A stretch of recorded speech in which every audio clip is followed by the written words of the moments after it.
ನಿಶ್ಚಯ ಪಂಚಾಶತ್ನೈವ 11ನೇ ಅಧ್ಯಾಯದ ಸ್ವಾಧ್ಯಾಯ ನಡೀತಾ ಇದೆ. ಮಂಗಲಾಚರಣೆ. ದುರ್ಲಕ್ಷಂ ಜಯತಿ ಪರಂ ಜ್ಯೋತಿರ್ವಾಚಾಂ ಗಣಃ ಕವೀಂದ್ರಾಣಾಂ ಜಲಮಿವ ವಜ್ರೇ ಯಸ್ಮಿನ್ನಲಬ್ಧಮಧ್ಯೋಪರಿಲುಟತಿ. 16 ವರ್ಷ. ಹಿಂಸೋಚ್ಛಿತೈಕಾಕಿ ಸರ್ವೋಪದ್ರವಸಹೋ ವನಸ್ತೋಭಿ ತರುಣಿವ ನರೋ ನ ಸಿದ್ಧ್ಯತಿ ಸಮ್ಯಕ್ ಬೋಧಾದೃತೆ ವಿಚಾತು. ಯಾವ ಮನುಷ್ಯನು ವೃಕ್ಷದ ಸಮಾನ ಹಿಂಸೆಯ ಕಾರ್ಯದಿಂದ ರಹಿತನಿದ್ದಾನೆ, ಏಕಾಂಕಿ ಇದ್ದಾನೆ ಎಂದರೆ ಯಾವುದೇ ಸಹಾಯದ ಅಪೇಕ್ಷೆ ಪಡುವುದಿಲ್ಲ. ಸಮಸ್ತ ಉಪದ್ರವಗಳನ್ನು ಸಹನೆ ಮಾಡುವಂಥವನಿದ್ದಾನೆ ಮತ್ತು ವನದಲ್ಲಿ ಸ್ಥಿರನೂ ಇದ್ದಾನೆ. ಆದಾಗ್ಯೂ ಅವನು ಸಂಜ್ಞಾನವಿಲ್ಲದೆ ಎಂದೂ ಸಿದ್ಧನಾಗುವ ಸಾಧ್ಯತೆ ಇಲ್ಲ.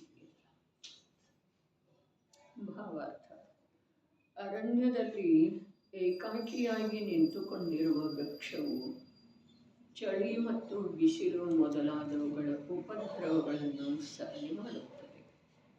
ಅದರಂತೆ ಸ್ಥಾವರವಿರುವುದರ ಕಾರಣ ಹಿಂಸೆಯ ಕಾರ್ಯದಿಂದ ಕೂಡ ರಹಿತವಿದೆ. ಆದಾಗ್ಯೂ ಸಮ್ಯಜ್ಞಾನದಿಂದ ರಹಿತವಾಗಿರುವ ಕಾರಣ ಯಾವ ಪ್ರಕಾರ ಅದು ಎಂದೂ ಮುಕ್ತಿಯನ್ನು ಪಡೆಯುವ ಸಾಧ್ಯತೆ ಇಲ್ಲ. ಅದೇ ಪ್ರಕಾರ ಯಾವ ಮನುಷ್ಯನು ಸಾಧುವಾಗಿದ್ದಾನೆ ಮತ್ತು ಎಲ್ಲ ಪ್ರಕಾರದ ಉಪದ್ರವಗಳನ್ನು ಹಾಗೂ ಪರೀಕ್ಷೆಗಳನ್ನು ಸಹನೆ ಮಾಡುತ್ತಾನೆ, ಮನೆಯನ್ನು ಬಿಟ್ಟುಕೊಟ್ಟು ವನದಲ್ಲಿ ಏಕಾಕಿಯಾಗಿ ವಾಸ ಮಾಡುತ್ತಿದ್ದಾನೆ, ಅದರಂತೆ ಪ್ರಾಣಿಗಳ ಘಾತದಿಂದ ವಿರಕ್ತನಿದ್ದಾನೆ. ಆದರೂ ಕೂಡ ಒಂದು ವೇಳೆ ಅವನು ಸಮ್ಯಜ್ಞಾನವನ್ನು ಪ್ರಾಪ್ತ ಮಾಡಿಕೊಂಡಿರದಿದ್ದರೆ ಅವನು ಕೂಡ ಎಂದೂ ಮುಕ್ತಿಯನ್ನು ಪಡೆಯುವ ಸಾಧ್ಯತೆ. ಪದ್ಮನಂದಿ ಆಚಾರ್ಯ ದೇವರದ ಕುಂದು ಪ್ರಭುವಿನಗಿಂತ ಮುಂದೆ ಒಂದು ಹೆಜ್ಜೆ ಹೋಗಿ ಕಥನ ಮಾಡಿದ್ದಾರೆ ಅಂಥೇಳಿ ಅನ್ನಿಸ್ತಿದೆ. ಯಾಕೆ ಅಂತಂದ್ರೆ ಕಾಲ ಸಾಪೇಕ್ಷ ಕುಂದರಿಗಿಂತ ಪದ್ಮನಂದಿ ಆಚಾರ್ಯ ದೇವರ ಸಮಯದೊಳಗ ಮುನಿ ಜೀವನದೊಳಗ ಆತ್ಮಾನುಭೂತಿ ಇಲ್ಲದನ್ನು ಚಾರಿತ್ರ ಅಂಗೀಕಾರ ಮಾಡುವಂಥದ್ದು ಒಂದು ಅಧಿಕತೆ ಆಗಿದ್ದಿರಬಹುದು ಅಂಥೇಳಿ ಅಂದಾಜು ಮಾಡಬಹುದಾಗಿದೆ. ನೋಡ್ರೆ ಯಾವ ಪ್ರಕಾರ ಅಷ್ಟಪಾಹುಳದೊಳಗ ಭಗವಾನ್ ಕುಂದ ದೇವ ಏನು ಹೇಳಿದರು? ಕೇವಲ ವಸ್ತ್ರ ಬಿಡುವುದರಿಂದ ಮುನಿಯಾಗುವುದಿಲ್ಲ, ತಿರಿಯಂಚಗಳ ಜನ್ಮತಃ ವಸ್ತ್ರಧಾರಣ ಮಾಡಿಲ್ಲ ಅಂಥೇಳಿ ಹೇಳಿದರು. ಇವರೇನು ಹೇಳ್ತಾ ಇದ್ದಾರೆ? ವೃಕ್ಷದ ಉಪಮಾ ಕೊಡ್ತಾ ಇದ್ದಾರೆ. ವಿಚಾರ ಮಾಡುವಂಥ ಮಾತಿದೆ. ಧರ್ಮ ಎಷ್ಟು ಅಪೂರ್ವ ಇದೆ, ಎಷ್ಟು ದೂರ ಇದೆ. ಯಾವುದೋ ಒಂದು ಚಿಕ್ಕ ಕ್ರಿಯೆಯಲ್ಲಿ ಜೀವ ತನ್ನನ್ನು ತಾನು ತೊಡಗಿಸಿಕೊಂಡು, ಎಂಥ ಚಿಕ್ಕ ಕ್ರಿಯೆ? ಧರ್ಮಕ್ಕೆ ಸಂಬಂಧಿಸಿದ ಯಾವುದೋ ಒಂದು ಚಿಕ್ಕದಾದ ಕ್ರಿಯೆಯಲ್ಲಿ ತನ್ನನ್ನು ತಾನು ತೊಡಗಿಸಿಕೊಂಡು ಧರ್ಮಾತ್ಮ ಆಗೇ ಹೋಗಿದ್ದೇನೆ ಅಂಥೇಳಿ ನಂಬಿ ಬಿಡ್ತಾನೆ. ಆ ನಂಬುಗೆ ಏನಿದೆಯಲ್ಲ, ಅವನನ್ನು ಎಲ್ಲಿ ಒಯ್ತಿದ್ದೀರಿ? ಸ್ಥಾವರಕ್ಕೆ ಕೊಂಡು ಹೋಗ್ತಿದೆ. ಅಸಹಾಯಿ ಜೀವ ಅಂದರೆ ಬಹಳ ವಿಷಯ ಇದೆ. ಕಾನನದೊಳಗೆ ವೃಕ್ಷ ಎತ್ತಿದೆ, ಅದು ಹಿಂಸೆಯಿಂದ ರಹಿತ ಇದೆ, ಯಾರಿಗೇನು ಹಿಂಸೆ ಮಾಡುವುದಿಲ್ಲ.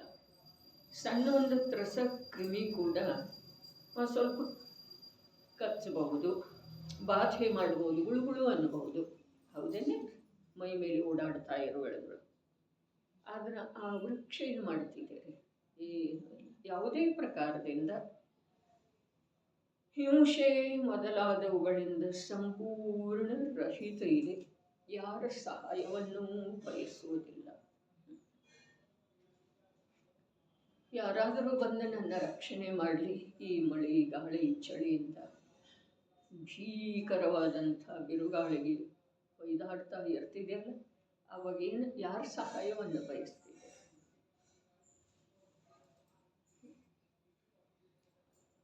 ಹಾಗೆ ಏಕಾಕಿ ನಿಂತುಕೊಂಡಿದೆ. ಅದರವರು ಯಾರೂ ಇಲ್ಲ, ವೃಕ್ಷದವರು ಯಾರದಾರೆ? ಬಾದರಕಾಯ ಏಕೇಂದ್ರಿಯದ ದೃಷ್ಟಾಂತ ತಗೊಂಡಿದ್ದಾರೆ. ಧರ್ಮ ಮಕ್ಕಳ ಆಟ ಅಲ್ಲ,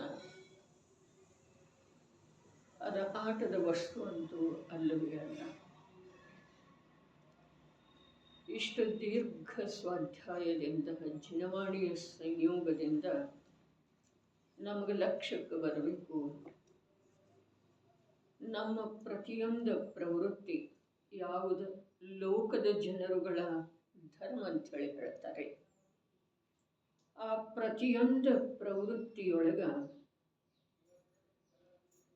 ಧರ್ಮದಿಂದ ದೂರ ಹೋಗುವಂಥ ಅಂಶ ಅಧಿಕ ಇದೆಯೋ ಅಥವಾ ಧರ್ಮ ಪ್ರಾಪ್ತಿಯ ಪ್ರಯತ್ನ ಇದೆ, ಇಷ್ಟ ಅವಲೋಕನೆ ಮಾಡಿಕೊಂಡ್ರೆ ನಮ್ಮ ದೀರ್ಘ ಸ್ವಾಧ್ಯಾಯಕ್ಕೆ ಒಂದು ಅರ್ಥ ಬರ್ತದೆ. ಲೋಕದ ಅಜ್ಞಾನಿ ಜನರುಗಳ ಯಾವುದಕ್ಕೆಲ್ಲ ಧರ್ಮ ಅಂತಾರೆ, ಆದ್ರೆ ಆಗಮದ ದೀರ್ಘ ಅವಲಂಬನೆ ಮಾಡಿರುವಂಥವನಿಗೆ ವಿವೇಕ ಬರಬೇಕು ಅಥವಾ ಬೇಡ? ಲೋಕದ ಅಜ್ಞಾನಿ ಜನರುಗಳ ದೇಖಾದೇಖಿ ಯಾವುದಕ್ಕೆಲ್ಲ ಧರ್ಮ ಅಂತಾರೆ. ಇಂದಿನ ಕಾಲದೊಳಗಂತೂ ಬರೇ ಒಂದು ರಾತ್ರಿ ಭೋಜನ ಬಿಟ್ಟರೆ ಎಲ್ಲಾದರೂ ಹೋದರೆ ನಮ್ಮನ್ನು ಬಹಳ ದೊಡ್ಡ ಧಾರ್ಮಿಕ ಅಂಥೇಳಿ ನೋಡ್ತಾರೆ. ಯಾಕಂದ್ರೆ ಅಂಥ ಸಾಮಾಜಿಕ ಸ್ಥಿತಿ ಇದೆ. ಕಣ್ಣು ಮೂಲ ತಿನ್ನುವುದಿಲ್ಲ ಅಂತಂದ್ರೆ ಬಹಳ ದೊಡ್ಡ ಧರ್ಮದ ಸಾಧನೆ ಮಾಡ್ತಾ ಇದ್ದಾನೆ ಅಂಥೇಳಿ. ಬಸ್ತಿಗೆ ಹೋಗಿ ಬಂದ್ರೆ ವಿನಃ ಬಾಯೊಳಗೆ ನೀರು ಹಾಕೋದಿಲ್ಲ ಅಂತಂದ್ರೆ ಮಹಾಧರ್ಮಾತ್ಮ. ಅಂಥ ಕಾಲ ಇದೆ ರೀ. ಆದರೆ ನಮಗೆ ಅವರದ್ದು ಅನಿಸಿಕೆ ಅಥವಾ ಅಭಿಪ್ರಾಯದೊಳಗೆ ತಿದ್ದುಪಡಿ ತರುವುದಿಲ್ಲ. ಆದರೆ ಇಷ್ಟು ಸುದೀರ್ಘ ಜಿನವಾಣಿಯ ಸಂಯೋಗ ಬಂದ ನಂತರ ನನ್ನಲ್ಲೇ ಕೂಡ ಅದೇ ಒಂದು ಭಾವನೆ ಅಭಿಪ್ರಾಯದೊಳಗೆ ದೃಢ ಆಗ್ತಾ ಇದೆಯನ್ನ ನೋಡಿಕೊಂಡ್ರೆ ನಮ್ಮ ಸ್ವಾಧ್ಯಾಯಕ್ಕೆ ಯಾವ ಸಮಯ ಖರ್ಚು ಮಾಡಿದೆವೋ ಆ ಸಮಯಕ್ಕೊಂದು ಅರ್ಥ ಬರ್ತಿದೆ. ಯಾವುದು ಈಗೆಲ್ಲ ಏನು ಹೇಳ್ತು, ಒಂದೋ ಎರಡೋ ಹೇಳ್ತು, ಆದರೆ ಬಹಳಷ್ಟು ಮಾಡ್ತಾ ಇರ್ತೇವೆ ರೀ ನಾವು ಧರ್ಮದ ಕ್ರಿಯೆಗಳನ್ನು. ಹೌದಿಲ್ಲ? ಬಹಳಷ್ಟು ಕ್ರಿಯೆಗಳನ್ನು ಮಾಡ್ತಾ ಇರ್ತೀವಿ. ಬರೀ ಆಹಾರದೊಳಗೆ ಪರಿವರ್ತನೆ, ವಚನದೊಳಗೆ ಪರಿವರ್ತನೆ, ವಸ್ತ್ರದೊಳಗೆ ಪರಿವರ್ತನೆ, ಆಹಾರದ ಪದಾರ್ಥಗಳಲ್ಲಿ ಗ್ರಹಣದ ಅಪೇಕ್ಷಾದಿಂದ ಪರಿವರ್ತನೆ ಮಾಡಬೇಕ್ರಿ. ಸಂಯಮದ ಅಭ್ಯಾಸ ಮನುಷ್ಯ ಜೀವನದಲ್ಲಿ ಮಾಡಲಿಲ್ಲ ಅಂತಂದ್ರೆ ಯಾವಾಗ ಮಾಡೋ ಸಾಧ್ಯ ಇದೆ? ಸಮ್ಯಕ್ ದೃಷ್ಟಿ ಇದ್ರೂ ದೇವಗತಿಯೊಳಗೆ ಸಂಯಮ ಆಗುವುದಿಲ್ಲ. ವಿಚಾರ ಮಾಡೋದು. ಸಮ್ಯಕ್ ದೃಷ್ಟಿ ಜೀವನಿಗೆ ಕೂಡ, ಏಕ ಭವಾವತಾರಿ ಜೀವನಿಗೆ ಕೂಡ ಸ್ವರ್ಗದೊಳಗೆ ಸಂಯಮ ಆಗುವುದಿಲ್ಲ. ನರಕದೊಳಗೆ ಸಂಯಮದ ಪ್ರಶ್ನೆ ಬರುವುದಿಲ್ಲ. ತಿರಿಯಂಚದೊಳಗ ದೇಶ ಸಂಯಮದವರಿಗೆ ಅವಕಾಶ ಇದೆ. ಹಾಗಾದ್ರೆ ಮನುಷ್ಯ ಭವದೊಳಗ ಅದಕ್ಕಿಂತ ಮುಂದಿನ ಹೆಜ್ಜೆ ಇರಿಸುವ ಉದ್ಯಮ ಬೇಕು ಅಥವಾ ಬೇಡ್ರಿ? ಏಕದೇಶ ಸಂಯಮಕ್ಕಿಂತ ಮುಂದಿನ ಹೆಜ್ಜೆ ಅಂತಂದ್ರೆ ಯಾವುದು? ಸಕಲ ಸಂಯಮ. ಅದರದ ಸಿದ್ಧತೆ ಬೇಕು ಅಥವಾ ಬೇಡ್ರಿ? ಅಥವಾ ಏನೋ ಒಂದಿಷ್ಟು ಕ್ಷುದ್ರ ಕಾರ್ಯ ಮಾಡಿದ್ದೇವೆ, ಧರ್ಮಕ್ಕಾದಕ್ಕೆ ಸಂಬಂಧನೇ ಇಲ್ಲ, ಅದರೊಳಗನ ಅಭಿಮಾನ ಮಾಡ್ಕೊಂತ ಜೀವನ ವ್ಯತೀತ ಮಾಡೋಗಿದೆ. ಇಲ್ಲಿ ಕೂತವ್ರೊಳಗೆ ನಾನು ಧಾರ್ಮಿಕ ಅನ್ನುವ ಭಾವ ಎಷ್ಟು ಅಂಶದಿಂದ ನಮ್ಮನ್ನು ಮುಳುಗಿಸಿ ಬಿಟ್ಟಿದ್ದೇನೆ ಅನ್ನೋ ತಮ್ಮಲ್ಲೇ ತಾವು ವಿಚಾರ. ಯಾವ್ಯಾವ ಕಾರ್ಯ ಮಾಡುವ ಒಳ್ಳೆದೊಳಗೆ ಆ ಕಾರ್ಯ ಮಾಡುವ ಒಳ್ಳೆದೊಳಗೆ ಬರೀ ಒಂದು ವಿಕಲ್ಪದೊಳಗರೆ ಅರೂಪಿ ಆತ್ಮತತ್ವದ ಸ್ವೀಕಾರ ಇದೆ. ಬರೀ ವಿಕಲ್ಪದೊಳಗೆ ಏನು ಬರೀ ಭ್ರಾಂತಿಯೊಳಗೆ ಪೂರ್ತಿ ಮುಳುಗಿದೇವ್ರಿ. ಪ್ರಶ್ನೋತ್ತರ ಇಲ್ಲ. ಆದ್ರೆ ಇದೇನಿದೆಲ್ಲ ಸತ್ಸಮಾಗಮದ ಗಳಿಗೆ ಸಮಯ, ಸತ್ಸಮಾಗಮ ಜಿನವಾಣಿಯ ಸಮಾಗಮ ಆದಂತೆ ಇದೆ. ಈ ಸತ್ಸಮಾಗಮದ ಗಳಿಗೆಯೊಳಗೆ ನಮ್ಮ ಜೀವನ ಮಂಗಲ ಆಗುವಂಥದ್ದು ವಿಚಾರ ನಮ್ಮಲ್ಲಿ ಮೂಡಿ ಬರಬೇಕಲ್ಲ. ಯಾವ ಕಾರ್ಯ ಮಾಡ್ತಾ ಇರ್ತೇವೆ ಧರ್ಮದ ಹೆಸರಿನ ಮೇಲೆ, ಆ ಕಾರ್ಯದೊಳಗ ಧರ್ಮ ಬುದ್ಧಿಯ ಕಲ್ಪನೆಯೊಳಗೆ ಪೂರ್ತಿ ಮುಳುಗಿ ಹೋಗಿದ್ದೇವೋ, ಅಥವಾ ನಾನು ಅರೂಪಿ ಚಿನ್ಮಾತ್ರ ತತ್ವ ಇದ್ದೇನೆ ಇಷ್ಟು ವಿಕಲ್ಪದೊಳಗಾದರೂ ಯಾವತ್ತಾದರೂ ಬಂದಿದೆ ನಮ್ಮಲ್ಲೇ ನಾವು ನೋಡ್ಕೊಳ್ಳೋದು. ಅದೇ ಅಂತರಂಗದ ಅವಲೋಕನೆ ಪ್ರಾಮಾಣಿಕ ರೂಪದಿಂದ ನಿರಂತರ ಮಾಡದೇ ಹೋದರೆ ಅಲ್ಲಿ ಕೂತಿರುವಂಥ ದೋಷ ಅದನ್ನು ಹೊರಗೆ ಹಾಕಲಿಕ್ಕೆ ಸಾಧ್ಯ ಇಲ್ಲ. ಜೀವ ಜ್ಞಾನದೊಳಗ ದೋಷದ ಅವಲೋಕನೆ ಏನಿದೆಯಲ್ಲ ದೋಷ ರೂಪದಿಂದ ಏನು ಹೇಳ್ತು, ಜ್ಞಾನದೊಳಗ ದೋಷ ರೂಪದಿಂದ ದೋಷದ ಅವಲೋಕನೆ ಏನಿದೆಯಲ್ಲ ಅದುವೇ ದೋಷವನ್ನು ದೂರ ಮಾಡುವ ಉಪಾಯ ಇದೆ. ದೋಷವನ್ನು ದೂರ ಮಾಡುವ ಸಲುವಾಗಿ ಮತ್ತು ಬೇರೆ ಯಾವ ಉಪಾಯ ಇಲ್ಲ. ಜ್ಞಾನದೊಳಗೆ ಬರೀ ಅವಲೋಕನೆ ಮಾಡುವುದಿದೆ. ಇದು ನನ್ನ ಸ್ವಭಾವದ ವಿರುದ್ಧ ಇದೆ, ಇದು ನನ್ನ ಸ್ವಭಾವದ ಜಾತಿಯದಲ್ಲ, ಇದು ನನಗೆ ಪ್ರತ್ಯಕ್ಷ ಆಕುಲತೆಯ ಅನುಭವ ಮಾಡ್ತಾ ಇದೆ, ಇದು ಪ್ರತ್ಯಕ್ಷ ನನ್ನ ಶಾಂತಿಯನ್ನು ನಷ್ಟ ಮಾಡ್ತಾ ಇದೆ, ನನ್ನ ಶಾಂತ ಸ್ವಭಾವವನ್ನು ನಿಸ್ತರಂಗ ಸ್ವಭಾವವನ್ನು ಇದು ಅಲ್ಲೋಲ ಕಲ್ಲೋಲ ಮಾಡ್ತಾ ಇದೆ. ಅದರ ಸಲುವಾಗಿ ಒಂದೇ ಇದೆ ಶಬ್ದ. ನಮ್ಮ ಜ್ಞಾನದೊಳಗ ಸೂಕ್ಷ್ಮತೆ ತೀಕ್ಷ್ಣತೆ ಬರೋದು ಅವಶ್ಯಕ. ಅದರ ಸಲುವಾಗಿ ಹೊರಗಿನ ಕಾರ್ಯಗಳಿಂದ, ಸಾಂಸಾರಿಕ ಕಾರ್ಯಗಳಿಂದ ಅಲ್ಲ, ಧಾರ್ಮಿಕ ಕಾರ್ಯಗಳು, ಆದರೆ ಅವು ಸಂಸಾರದ ಮೂಲನ ಅದಾವಲ್ಲ, ಹೌದು ಅಥವಾ ಅಲ್ರಿ? ಹಾಗಾದ್ರೆ ಹೊರಗಿನ ಕಾರ್ಯಗಳಿಂದ ಬಂಧರೂಪ ಪರಿಣಾಮಗಳಲ್ಲೇ ಜ್ಞಾನೇನ ಕೊಚ್ಕೊಂಡು ಹೋಗ್ತಾ ಇದೆ. ಅದರೊಳಗಿಂದ ಜ್ಞಾನವನ್ನು ಪೃಥಕ್ಗೊಳಿಸುವ, ಜ್ಞಾನಕ್ಕೆ ಅದರ ಸ್ವರೂಪವನ್ನು, ಅದರ ನಶ್ವರತೆಯನ್ನು, ಅದರಲ್ಲೇ ಇರುವಂಥ ಅಶಾಂತಿಯ ಅನುಭವ ಮಾಡಿಸುವಂಥ ಯೋಗ್ಯತೆಯನ್ನು ಕಂಡುಕೊಳ್ಳುವುದ ಸಾಮಾನ್ಯವಾಗಿ ಈ ಜೀವನದೊಳಗ ಒಂದಿಷ್ಟು ಸಂಸಾರದ ಅಸಾರತೆ ಪ್ರತ್ಯಕ್ಷ ಕಂಡು ಬಂದ ನಂತರ ಮತ್ತು ಆಗಮದೊಳಗ ಸರ್ವಜ್ಞ ಪ್ರಭು ಅದರ ಸ್ವರೂಪವನ್ನು ತಿಳಿಸಿಕೊಟ್ಟದ್ದನ್ನು ಆಲಿಸಿದ ನಂತರ ನಮ್ಮಲ್ಲಿ ಈ ಕಾರ್ಯ ಆಗೋದ ಅವಶ್ಯಕತೆ. ಯಾವುದರ ಅಳತೆ ಮಾಡೋದಿದೆ? ನಮ್ಮ ಹತ್ರ ಅಳತೆ ಕೋಲ ಯಾವುದಿದೆ? ಸಂಜ್ಞೆ ಪಂಚೇಂದ್ರಿಯ ಅನ್ನುವಂಥ ಅಳತೆ ಕೋಲ ಯಾವುದಕ್ಕಿದೆ ಪ್ರಭು? ಸಂಜ್ಞೆ ಪಂಚೇಂದ್ರಿಯ ಅನ್ನುವಂಥ ಜ್ಞಾನದ ವಿಕಾಸ ರೂಪ ಅಳತೆ ಕೋಲ ಯಾವುದರ ಸಲುವಾಗಿ ಇದೆ? ಅಂತರಂಗದಲ್ಲಿ ಆಗ್ತಾ ಇರುವಂಥ ಕಲ್ಮಶವನ್ನು, ಗೊಂದಲವನ್ನು, ಕಲ್ಲೋಲವನ್ನು ಕಂಡುಕೊಳ್ಳುವ ಸಲುವಾಗಿ. ಯಾವುದೇ ಇಂದ್ರಿಯಗಳಿಂದ ಆಗುವುದಿಲ್ಲ, ಅದು ಮನುಷ್ಯನಿಂದ ಆಗೋ ಸಾಧ್ಯ ಇದೆ. ಆದ್ರೆ ಆ ಮನಸ್ಸನ್ನ 6ನೇ ಇಂದ್ರಿಯ ಅಂದ್ರಲ್ಲ, ಯಾರ ಸಲುವಾಗಿ ಅಂದರು? ಯಾರದ ಆ ಮನಯೋಗ್ಯ ಜ್ಞಾನದ ವಿಕಾಸ ಆಗಿರೋ ವೇಳೆದೊಳಗೂ ಕೂಡ ಆ ಇಂದ್ರಿಯಗಳ ಕಾರ್ಯಗಳಲ್ಲಿನ ಜ್ಞಾನ ತನ್ಮಯ ಇದೆ ಅಲ್ಲ, ಅವರ ಸಲುವಾಗಿ 6ನೇ ಇಂದ್ರಿಯ. ಆದ್ರೆ ಅದ ಅನಿಂದ್ರಿಯ ಯಾರಿಗಾಯ್ತು? ಅನಿಂದ್ರಿಯ ಯಾರಿಗಾಯಿತು?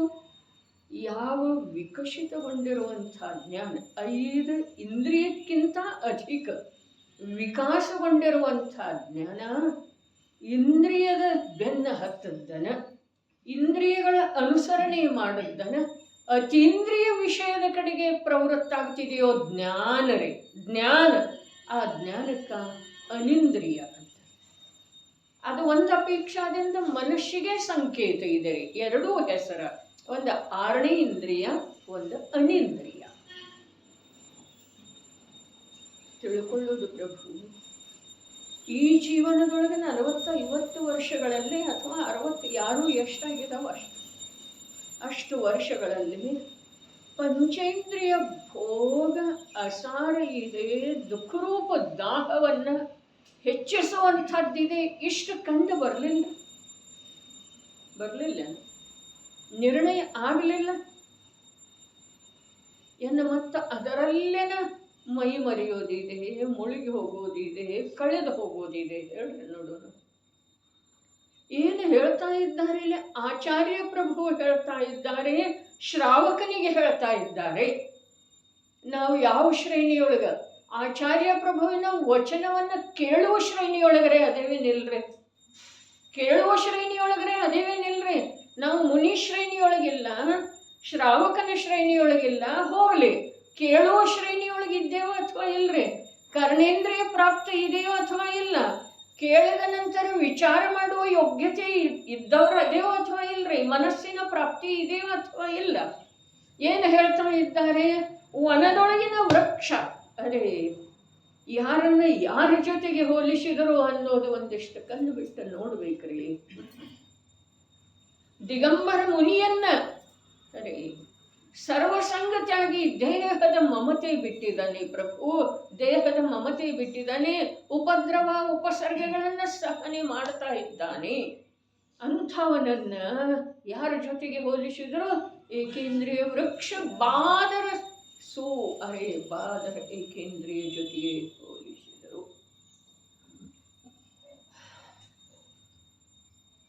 ವೃಕ್ಷ ಎಲ್ಲಿದೆ?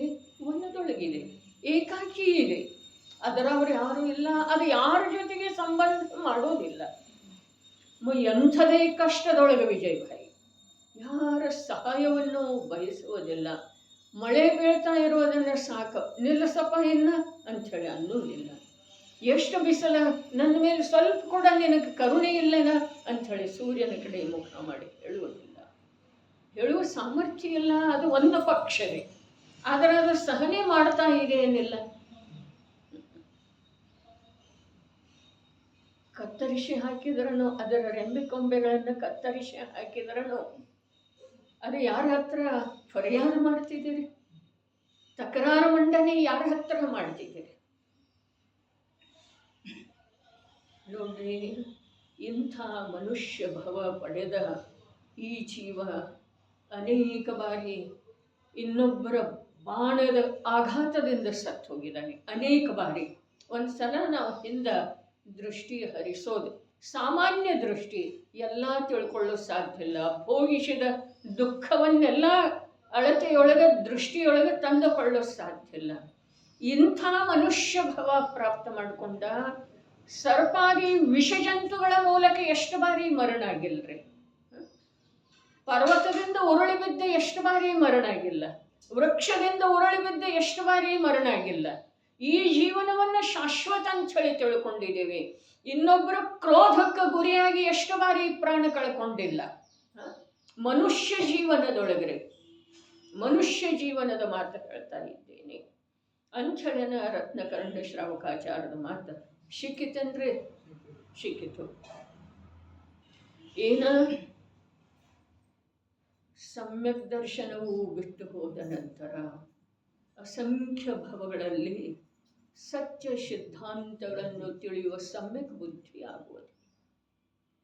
ಈ ಅಷ್ಟಾನಿಕದಂಥ ಸತ್ಪ್ರಸಂಗದೊಳಗ ಈ ಮಾತನ್ನ ದೃಢವಾಗಿ ತಿಳ್ಕೊಳ್ಳೋದು. ಇಲ್ಲಿ ಹೇಳ್ತಾ ಇದ್ದಾರೆ, ಏಕೇಂದ್ರಿಯ ವೃಕ್ಷದ ದೃಷ್ಟಾಂತ ಯಾರಿಗೆ ಯಾರ ಸಾಕ್ಷಾತ್ ಮೋಕ್ಷಕ್ಕೆ ಹೋಗುವಂಥ ದಶಾವಿಶೇಷವನ್ನ ಅಂಗೀಕಾರ ಮಾಡಿದರೋ, ಭಾಷ್ಯದ ಆಚರಣೆ ಅದರ ಅನುರೂಪ ಮಾಡ್ತಾ ಇದ್ದಾರೆ, ಅವರಿಗೆ ಹೋಲಿಸಿದ್ದಾರೆ. ಯಾರನ್ನ ವೃಕ್ಷ, ಅರೆ ವೃಕ್ಷ. ಬಹಳ ಅದ್ಭುತ ಮಾತಿದೆ ನೋಡ್ರಿ, ಒಂದ್ಸಲ ಮತ್ತೊಮ್ಮೆ ಓದೋನು. ಯಾವ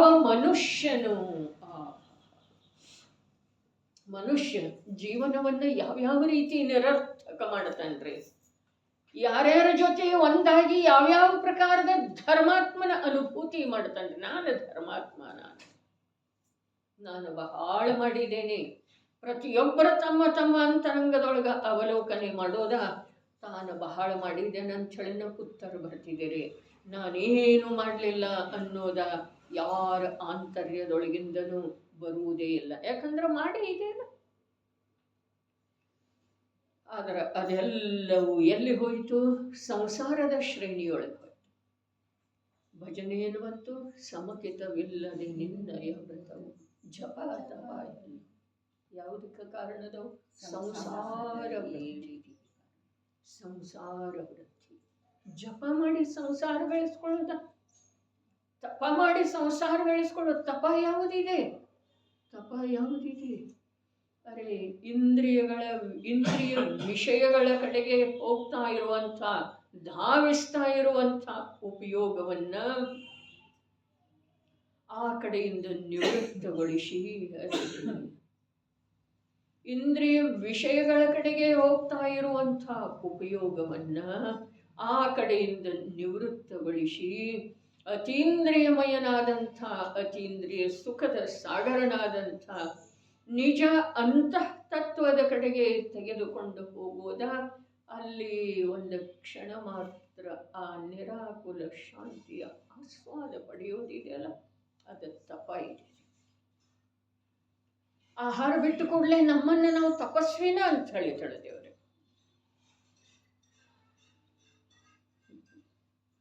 ಆಹಾರದೊಳಗಿನ ರಸ ಬಿಟ್ಟು ಕೂಡಲೇ ನಾವು ಬಹಳಷ್ಟು ಏನ್ರೆ ಸಾಧನ ಮಾಡ್ತಾ ಇದ್ದೇವೆ ಅಂತ ಹೇಳಿ. ಕಾಲ್ನಡಿಗೆಯಿಂದ ಬೆಟ್ಟ ಹತ್ತಿ ನಾ ಭಗವಂತನ ದರ್ಶನ, ಯಾರ್ದ ಪಾರ್ಶ್ವಪ್ರಭುವಿನ ದರ್ಶನ ಮಾಡಿದ್ನಂತ ಹೇಳ್ತಾರೆ. ಸಮೇರಗಿರಿಯೊಳಗ, ಗಿರಿನಾರಗಿರಿಯೊಳಗ ನೇಮಿನಾಥ ಪ್ರಭುವಿನ ದರ್ಶನ ಆಯ್ತಂತ ಹೇಳ್ತಾರೆ. ಆಯ್ತಂತ ಅಲ್ಲಿ ಯಾವ ನೇಮಿನಾಥ ಪ್ರಭುವಿನ ದರ್ಶನ ಆಯಿತು ಅಂತ ಹೇಳಿ ಹೇಳ್ತೇವೆ, ಅಥವಾ ಗಿರಿನಾರಗಿರಿಯನ್ನ ಹತ್ತಿ ಹೋಗ್ತೇವೆ. ಅಲ್ಲಿ ನೇಮಿನಾಥ ಪ್ರಭು ಸಾಕ್ಷಾತ್ ನಿರ್ವಾಣಕ್ಕೆ ಹೋಗುವ ವೇಳೆದೊಳಗ ಯಾವ ರೀತಿ ಸ್ವಭಾವದಲ್ಲಿ ಸ್ಥಿತರಾಗಿದ್ದರು, ಅದರದ ವಿಕಲ್ಪನೆ ಬರ್ತಿದೆ ಅಂತ ಮತ್ತು ದರ್ಶನ ಎಲ್ಲಿ ಆಯ್ತಾರೆ. ಯಾವುದೋ ಒಂದಿಷ್ಟು ಕಾರ್ಯ ಮಾಡಿ, ಅರೆ ದೇಹದ ಮೂಲಕ ಅನ್ಯ ದ್ರವ್ಯದ ಕಾರ್ಯ ಇದೆ ರೀ. ಅದ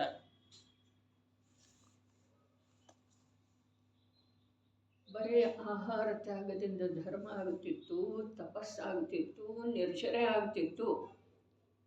ಅದನ್ನ ತಪಸ್ಸ, ಅನಶನವನ್ನ, ಆಹಾರ ತ್ಯಾಗವನ್ನ ತಪಸ್ಸ ಅಂತ ಹೇಳಿ ತಿಳಿದ್ದೇವೆ ನಾವು.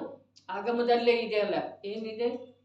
6 ಪ್ರಕಾರದ ಬಹಿರಂಗ ತಪ, 6 ಪ್ರಕಾರದ ಅಂತರಂಗ ತಪ. ಬಹಿರಂಗ ತಪದೊಳಗೆ ಮೊದಲನಿದ್ದ ಇದೆ ಅನಶನ. ಆಹಾರ ಬಿಡುವುದರಿಂದ ತಪಸ್ಸಾಗ್ತಿತ್ತು, ಆ ತಪಸ್ಸಿನಿಂದ ನಿರ್ಜರೆ ಆಗ್ತಿತ್ತು. ಅಂತಂದ್ರ ಇಂಥದ್ದೆಲ್ಲ ಮನುಷ್ಯ ಭವದ ಅವಶ್ಯಕತೆನೇ ಇರಲಿಲ್ಲ. ನರಕದೊಳಗಂತೂ ಆಹಾರ ಎಲ್ಲ, ತಿರಿಯಂಚ ಗತಿಯೊಳಗೆ ಅದೆಷ್ಟೋ ತಿರಿಯಂಚಗಳಿಗೆ ಹೊಟ್ಟೆ ತುಂಬ ಆಹಾರ ಇಡೀ ಜೀವನದೊಳಗೆ ಸಿಕ್ಕೋದು.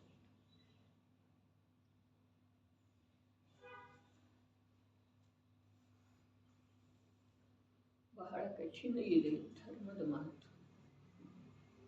ವಸ್ತ್ರ ಬಿಡುವುದರಿಂದ ಧರ್ಮ ಆಗ್ತಿತ್ತು ಅಂತಂದರೆ ತಿರಿಯಂಚುಗಳು ಜನ್ಮತಃ ವಸ್ತ್ರ ಧಾರಣ ಮಾಡಿಲ್ಲ. ನರಕದೊಳಗೆ ವಸ್ತ್ರ ಇಲ್ಲ. ಇಡೀ ನಿಸರ್ಗವೇ ನಿರ್ವಸ್ತ್ರ ಅರ್ಥಾತ್ ನಿರಾವರಣ ಇದೆ.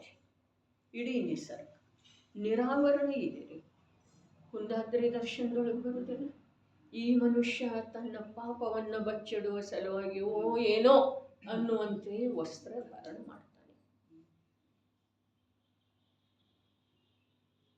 ಹಾಗಾದ್ರೆ ಯೋಗಿಂದು ದೇವರು ಹೇಳಿದ್ರಲ್ಲ, ಏನ ಪಿಚ್ಚಿ ಧಾರಣ ಧರ್ಮ ಇಲ್ಲ, ಮಠ ನಿವಾಸ ಧರ್ಮ ಇಲ್ಲ, ಶಾಸ್ತ್ರ ಪಠಣ ಧರ್ಮ ಇಲ್ಲ, ಕೇಶಲೋಚ ಧರ್ಮ ಇಲ್ಲ.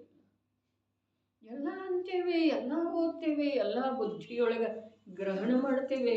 ಆದ್ರೆ ಆ ಬುದ್ಧಿಯನ್ನು ಶುದ್ಧಾತ್ಮನ ಕಡೆಗೆ ತೆಗೆದುಕೊಂಡು ಮಾತ್ರ ಹೋಗುತ್ತೇವೆ. ಪ್ರಭಾವಿತ ಆಗ್ತೇವೆ ಬಹಿರ್ಮುಖ ಜ್ಞಾನದೊಳಗ. ಯಾವ ವಚನದಿಂದ ಪ್ರಭಾವಿತ ಆಗುವುದಿಲ್ಲ ಹೇಳ್ರಿ? ಸಮಕಿತವಿಲ್ಲದೆ ನಿನ್ನಯ ವ್ರತವು ಅಂಥೇಳಿ ಹೇಳಿದೆವು, ಅಲ್ಲಿ ಪ್ರಭಾವಿತ ಆದವು. ಮಠ ನಿವಾಸ ಧರ್ಮ ಅಲ್ಲ, ಕೇಶರೋಚ ಧರ್ಮ ಅಲ್ಲ ಅಂಥೇಳಿ ಹೇಳಿದ ಅಲ್ಲಿಯೂ ಪ್ರಭಾವಿತ. ಆದರೆ ಆ ಪ್ರಭಾವ ಒಳಗಿಂದಕ್ಕೆ ಯಾವ ಮಿಥ್ಯಾಶ್ರದ್ಧೆ ಇದೆಯಲ್ಲ, ಅದನ್ನು ಅಲುಗಾಡಿಸುವ ಸಲುವಾಗಿ ಯಾವ ಕಾರ್ಯವನ್ನು ಮಾಡ್ತಾ ಇಲ್ಲ. ಜೀವನ ಹೊರಟು ಹೋಗ್ತಿದೆ ಭಾಲಚಂದ್ರಬಾಯಿ, ನಿಲ್ಲುವುದಿಲ್ಲ. ಅರೆ ತಡಿ, ನಾನಿನ್ನೂ ಭೇದ ಜ್ಞಾನ ಮಾಡೇ ಇಲ್ಲಲ್ಲ. ಯಾರಿಗೆ ಹೇಳೋದ್ರಿ? ಯಾರಿಗೆ ಹೇಳೋದು? ತಡೆಯುವವರು ಯಾರು? ನಮ್ಮನ್ನು ಇಲ್ಲೇ ಉಳಿಸುವವರು ಯಾರು? ಯಾರು ಉಳಿಸುವರು? ಅದಕ್ಕೆ ಇಲ್ಲಿ ಹೇಳಿದ್ರೆ ಮನುಷ್ಯನು, ಅರೆ ಮನುಷ್ಯಾಗಿಯೇ ಮನುಷ್ಯ ಯೋಗ್ಯ ಕಾರ್ಯ ಮಾಡಲಿ. ಏನು ಹೇಳಿದ್ರು? ಯಾವ ಮನುಷ್ಯನು ವೃಕ್ಷದ ಸಮಾನ. ಮೊದಲನೇದ್ದು ಏನು ಹೇಳಿದ್ರು? ಹಿಂಸೆಯ ಕಾರ್ಯದಿಂದ ರಹಿತನಿದ್ದಾನೆ. ದೀಕ್ಷಾ ತಗೊಂಡವ್ ಹೇಗದಂದ್ರೆ, ಅಹಿಂಸಾ ಮಹಾವ್ರತದ ಅಂಗೀಕಾರ ಮಾಡಿದಾನಲ್ಲ. ಒಂದು ಅಹಿಂಸೆಯೊಳಗ ಎಲ್ಲ ಧರ್ಮಕ್ಕೆ ಸಂಬಂಧಿಸಿದ ಎಲ್ಲ ಅವಯವಗಳು ಬಂದವ್ರೆ. ಸತ್ಯ, ಚೌರ್ಯ, ಕುಶೀಲ ಏನು ಅದಾವು ಅವೆಲ್ಲ ಬಂದವ್ರೆ ಅಹಿಂಸೆಯೊಳಗೆ. ಅಂಥೇಳಿ ಅಹಿಂಸಾ ಪರಮೋ ಧರ್ಮ ಅಂಥೇಳಿ ಹೇಳಿದ್ರು. ಒಂದು ಹಿಂಸೆ ಏನಿದೆ, ಆ ಹಿಂಸೆಯೊಳಗೆ ಎಲ್ಲ ಪಾಪಗಳು ಬಂದು, ಒಂದು ಅಹಿಂಸೆಯೊಳಗೆ ಎಲ್ಲ ಪ್ರಕಾರದ ಧರ್ಮ ಬಂತು. ಅದಕ್ಕೆ ಇಲ್ಲಿ ಹೇಳಿದ್ರು, ಯಾವ ಮನುಷ್ಯನು, ಅರೆ ಮನುಷ್ಯನು ಜೀವನಲಿಲ್ರಿ, ಯಾವ ಮನುಷ್ಯನು ವೃಕ್ಷದ ಸಮಾನ ಹಿಂಸೆಯ ಕಾರ್ಯದಿಂದ ರಹಿತನಿದ್ದಾನೆ. ಮತ್ತಿಲ್ಲೇನ್ರಿ ಕಾಣಿಸ್ತಿದೆ ಏನ್ರಿ ಅಡಚಣಿ? ಹಿಂಸೆಯ ಕಾರ್ಯದಿಂದ ಅಂದ್ರೆ ಹಿಂಸೆಯಿಂದ ಅನ್ನಲಿಲ್ಲ, ಹಿಂಸೆಯ ಕಾರ್ಯ. ಮನ ವಚನ ಕಾಯ ಕೃತ ಕಾರಿತ ಅನುಮೋದನ, ಹಿಂಸೆಯ ಕಾರ್ಯ ಮಾಡ್ತಾನೆ ಇಲ್ಲ, ಅದೆಲ್ಲದರಿಂದ ರಹಿತ. ಆದರೆ ಹಿಂಸೆಯಿಂದ ರಹಿತ ಇಲ್ಲ. ಹಿಂಸೆಯ ಯಾವ ಕಾರ್ಯ ಇದಾವೆಯೋ, ಹೊರಗಡೆ ಕಾರ್ಯ ಅಷ್ಟು ಬಿಟ್ಟಿತ್ರಿ ಪ್ರಭು. ಕಾರ್ಯ ಅಷ್ಟು ಬಿಡುವುದರಿಂದ ಹಿಂಸೆ ನಿಂತು ಹೋಗಲಿಲ್ಲ. ಎಷ್ಟು ತಳದವರೆಗೆ, ಮೂಲದವರೆಗೆ ಹೋಗಿ ಹೇಳ್ತಾ ಇದ್ದಾರೆ ಆಚಾರ್ಯ ಪ್ರಭು. ಪೂರ ಆಳದವರೆಗೆ, ಮೂಲದವರೆಗೆ ಹೋಗಿ ಹೇಳ್ತಾ ಇದ್ದಾರೆ. ಯಾವ ಮನುಷ್ಯನು ವೃಕ್ಷದ ಸಮಾನ ಹಿಂಸೆಯ ಕಾರ್ಯದಿಂದ ರಹಿತನೇ, ಏಕಾಕಿ ಇದ್ದಾನೆ. ನಾವೆಲ್ಲ ಮನುಷ್ಯರು ಹೇಗದೇವ್ರಿ? ಹೇಗದೇವು? ಬಂಧುವರ್ಗ ಸಂಘದಿಂದ ಸಹಿತ ದೇವ್ರಿ, ಅವ ಏಕಾಕಿ ಅದಂತೆ. ವೃಕ್ಷ ಏಕಾಕಿ ಇದೆ. ಎರಡು ವೃಕ್ಷಗಳನ್ನ ಒಂದೇ ಇದರೊಳಗೆ ನೆಟ್ರನು ಕೂಡ ಎರಡು ವೃಕ್ಷ ಬೇರೆ ಬೇರೆ ಅದಾವೇನೆ? ಏನು ಎರಡೂ ಕೂಡಿ ಒಂದಾಗ್ತಿದೆ ರೀ? ಹಾಗೆಯೇ ಏಕಾಕಿ ಅದನ್ನು ಸಂಘದೊಳಗಿದ್ರನೂ ಕೂಡ ದಿಗಂಬರ ಮಹಾಮುನಿ ಸಂಘದೊಳಗಿದ್ರನೂ ಕೂಡ ನಿಜವಾಗಿ ಅವ ಏಕಾಕಿ ಅದನ್ರಿ. ಯಾಕ? ತಾಯಿ ತಂದೆ ಬಂಧು ಬಳಗ ಪತ್ನಿ ಪುತ್ರರಿಂದ ಯಾವ ಸಹಿತದನೋ ಅವ ಸಮೂಹದೊಳಗದ. ಮತ್ತು ಯಾವ ಅವರನ್ನೆಲ್ಲ ಬಿಟ್ಟು ವಸ್ತ್ರದಿಂದ ಕೂಡ ರಹಿತಾಗಿದನೋ ಅವ ಏಕಾಕಿ. ಹಿಂಸೆಯ ಕಾರ್ಯದಿಂದ ರಹಿತನಿದ್ದಾನೆ, ಏಕಾಕಿ ಇದ್ದಾನೆ ಎಂದರೆ ಯಾವುದೇ ಸಹಾಯದ ಅಪೇಕ್ಷೆ ಮಾಡುವುದಿಲ್ಲ. ಎಂಥ ಮುನಿ ಧರ್ಮ ಇದೆ, ಮುನಿ ಜೀವನ ಇದೆ, ಮುನಿ ವ್ರತ ಇದೆ, ಎಂಥ ಉಚ್ಚ ಇದೆ ರೀ. ಯಾವುದರದ ಅಪೇಕ್ಷೆ ಮಾಡುವುದಿಲ್ಲ. ಸರ್ಕಾರ ನಮಗೆ ಸುರಕ್ಷೆ ಒದಗಿಸಬೇಕು, ಸಮಾಜ ಜಾಗೃತ ಆಗಬೇಕು. ಅರೆ, ಸಮಾಜದ ಸಲುವಾಗಿ ನೀ ದೀಕ್ಷಾ ತಗೊಂಡಿದೆ. ದೀಕ್ಷೆ ಯಾವುದರ ಸಲುವಾಗಿ ತಗೊಳ್ಳೋದಿದೆ? ಅರೆ, ಅನಾದಿ ಕಾಲದಿಂದ ಪರಾವಲಂಬನ ರೂಪದ ಯಾವ ಪ್ರವೃತ್ತಿ, ಅಭಿಪ್ರಾಯ, ಶ್ರದ್ಧೆ, ಜ್ಞಾನ ವರ್ತಿಸ್ತಾ ಇತ್ತೋ ಅದನ್ನೆಲ್ಲ ಬಿಟ್ಟುಕೊಡುವುದರ ಹೆಸರು ದೀಕ್ಷೆ. ಸಂಘ ಬೆಳೆಸೋದ, ನೀವು ನನ್ನ ಶಿಷ್ಯ, ಅರೆ ಅದನ್ನು ನೋಡ್ರಿ ಬಹಳ ನಿಕೃಷ್ಟ ಶಬ್ದದೊಳಗೆ ಹೇಳಿದ್ದಾರೆ ಯೋಗಿಂದು ದೇವ್. ಏನ ಪುಸ್ತಕ, ಅರ್ಜಿಕೆ, ಶಿಷ್ಯ, ಕಮಂಡಲು ನಂದಿದೆ ಅಂಥೇಳಿ ಯಾವ ಮುನಿ ಅಂತಾನಲ್ಲ, ಅವನಿಗೊಂದು ಉದಾಹರಣೆ ಕೊಟ್ಟಿದ್ದಾರೆ. ಏನು? ವಮನಾನ್ನವನ್ನೇ ನುಂಗುವನು.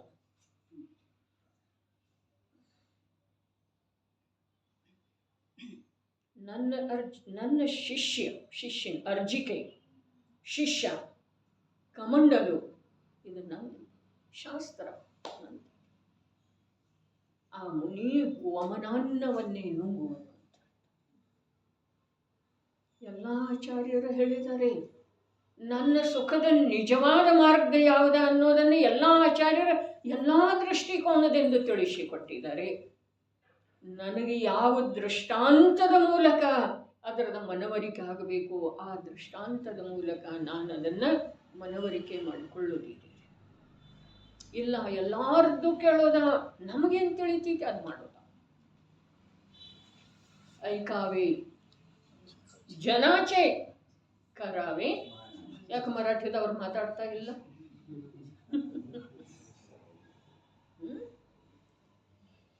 ಎಲ್ಲರೂ ಕನ್ನಡಿಗರಾಗಿದ್ದೀರಲ್ಲ, ಮರಾಠಿ ಹಾಗೆ ಮಾತಾಡೋರು ಸಾಧ್ಯ ಇದೆ.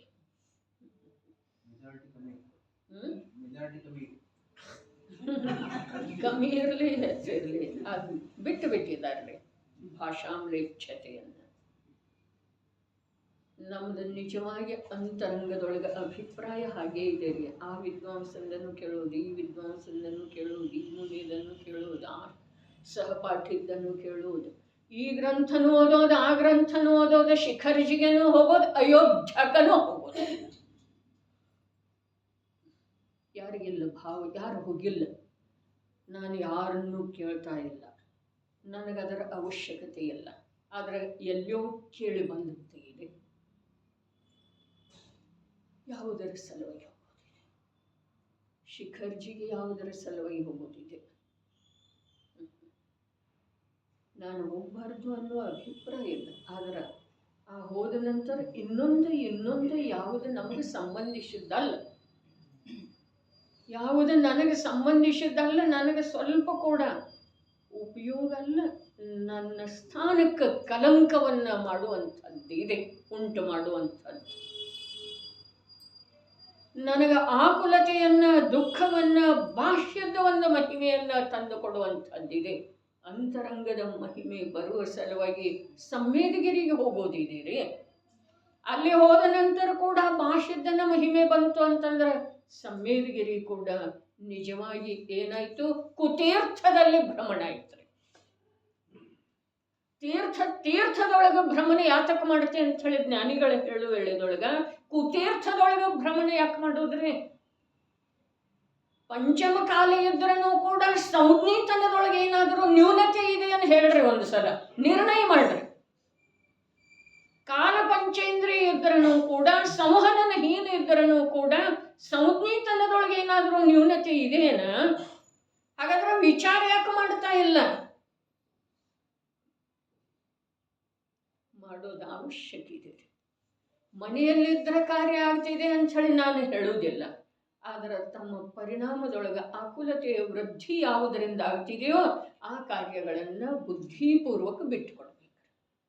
ಮನೆಯಲ್ಲಿ ನಿರಾಕುಲತೆ ಎಷ್ಟಿದೆ ಅಷ್ಟಿಲ್ಲ ಅಂತ ಅದು ನನ್ನ ಅಭಿಪ್ರಾಯ ರೀ. ಅದು ಎಲ್ಲರದ ಅಭಿಪ್ರಾಯ ಆಗಬೇಕು ಹೀಗೆ ಮಾತಿಲ್ಲ. ಮನೆ ಏನು ಮಾಡುತ್ತಿದೆ ನಿಜವಾಗಿ? ಮತ್ತು ಮನೆಯಲ್ಲಿರುವಂತಹ ಸ್ವಾಧೀನತೆ ನೋಡ್ರಿ. ವಿದೇಶಕ್ಕೆ ಸುತ್ತಕ್ಕೆ ಹೋಗ್ತಾರೆ. ಮೊದಲಂತೂ ಮುಂಬೈ ದಿಲ್ಲಿ ಅಂತಂದ್ರೆ ಮಹಾ ಆಗಿತ್ತು. ಈಗ ವಿದೇಶಕ್ಕೆ ಹೋಗ್ತಾರೆ. ಹೋದ್ರೂ 8 ದಿವಸ 15 ದಿವಸ ತಿಂಗಳು ಸುತ್ತಿದ ನಂತರ ನೋಡಿದ ನಂತರ ಸಾಕಪ್ಪ ಇನ್ನು ಮನೆಗೆ ಹೋಗೋಣ ಅನ್ನಿಸ್ತೈತೇನಿಲ್ರಿ? ಅದು ಗುಡಿಸಲ ಇರಲ್ರಿ, ಪರ್ಣಕುಟಿ ಇರಲಿ, ಅನ್ನಿಸ್ತಿದೇನಿಲ್ಲ. ಹಾಗಾದ್ರೆ ಅಂಥದ್ದೇನಿದೆ ನಿನ್ನ ಮನೆಯೊಳಗೆ? ಅಂಥದ್ದ ಬೆಲೆ ಕಟ್ಟಲಿಕ್ಕಾಗದೇ ಇರುವಂಥದ್ದು ಸ್ವಾಧೀನತೆ ಇದೆ. ಬೆಲೆ ಕಟ್ಟಲಿಕ್ಕಾಗದೇ ಇರುವಂಥ ಸ್ವಾಧೀನತೆ ಇದೆ. ನೆಂಟರ ಮನೆ ಆಯಿತು, ವಿಹಾರ ಆಯಿತು, ಬೇಕಾದಷ್ಟು ಚೀಲಗಟ್ಟಲೆ ನೋಟ ತಗೊಂಡು ಹೋಗಿ ಖುಷಿ ಪಡೋದ, ನೋಡೋದ, ಜಗತ್ತು ನೋಡೋದು, ಜಗದ್ಗಮನ ಮಾಡೋದು. ಅವೇನು ಹೇಳಿದ? ಜಗಜ್ಜೀತ ಅಲೆಕ್ಸಾಂಡರ್ ಏನು ಹೇಳಿದ? ಏನು ಹೇಳಿದ್ರೆ? ನಾನು ಸತ್ತ ನಂತರ ನನ್ನ 2 ಕೈ ಹೊರಗಿಡು. ಯಾಕೆ? ಜಗತ್ತೆಲ್ಲ ಗೆದ್ರನು ಹೋಗು ಇಳದೊಳಗೆ ಬರಿಗೈಲೇ ಹೋದಂತ ಹೇಳಿ ಜನರಿಗೆ ಬೋಧ ಆಗಲಿ, ಸಮಯ ಇರುವಾಗ ಬುದ್ಧಿ ಬರಲಿ. ಶವವನ್ನು ವೈದ್ಯರು ಹೊತ್ಕೊಳ್ಳೋದು ಯಾಕೆ?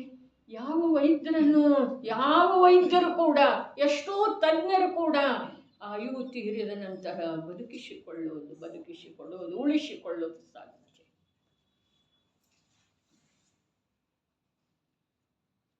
ರಾಜಪೂತ ಸ್ತ್ರೀಯರೇನು ಮಾಡ್ಯಾರ್ರಿ? ಎಲ್ಲ ಪುರುಷರನ್ನು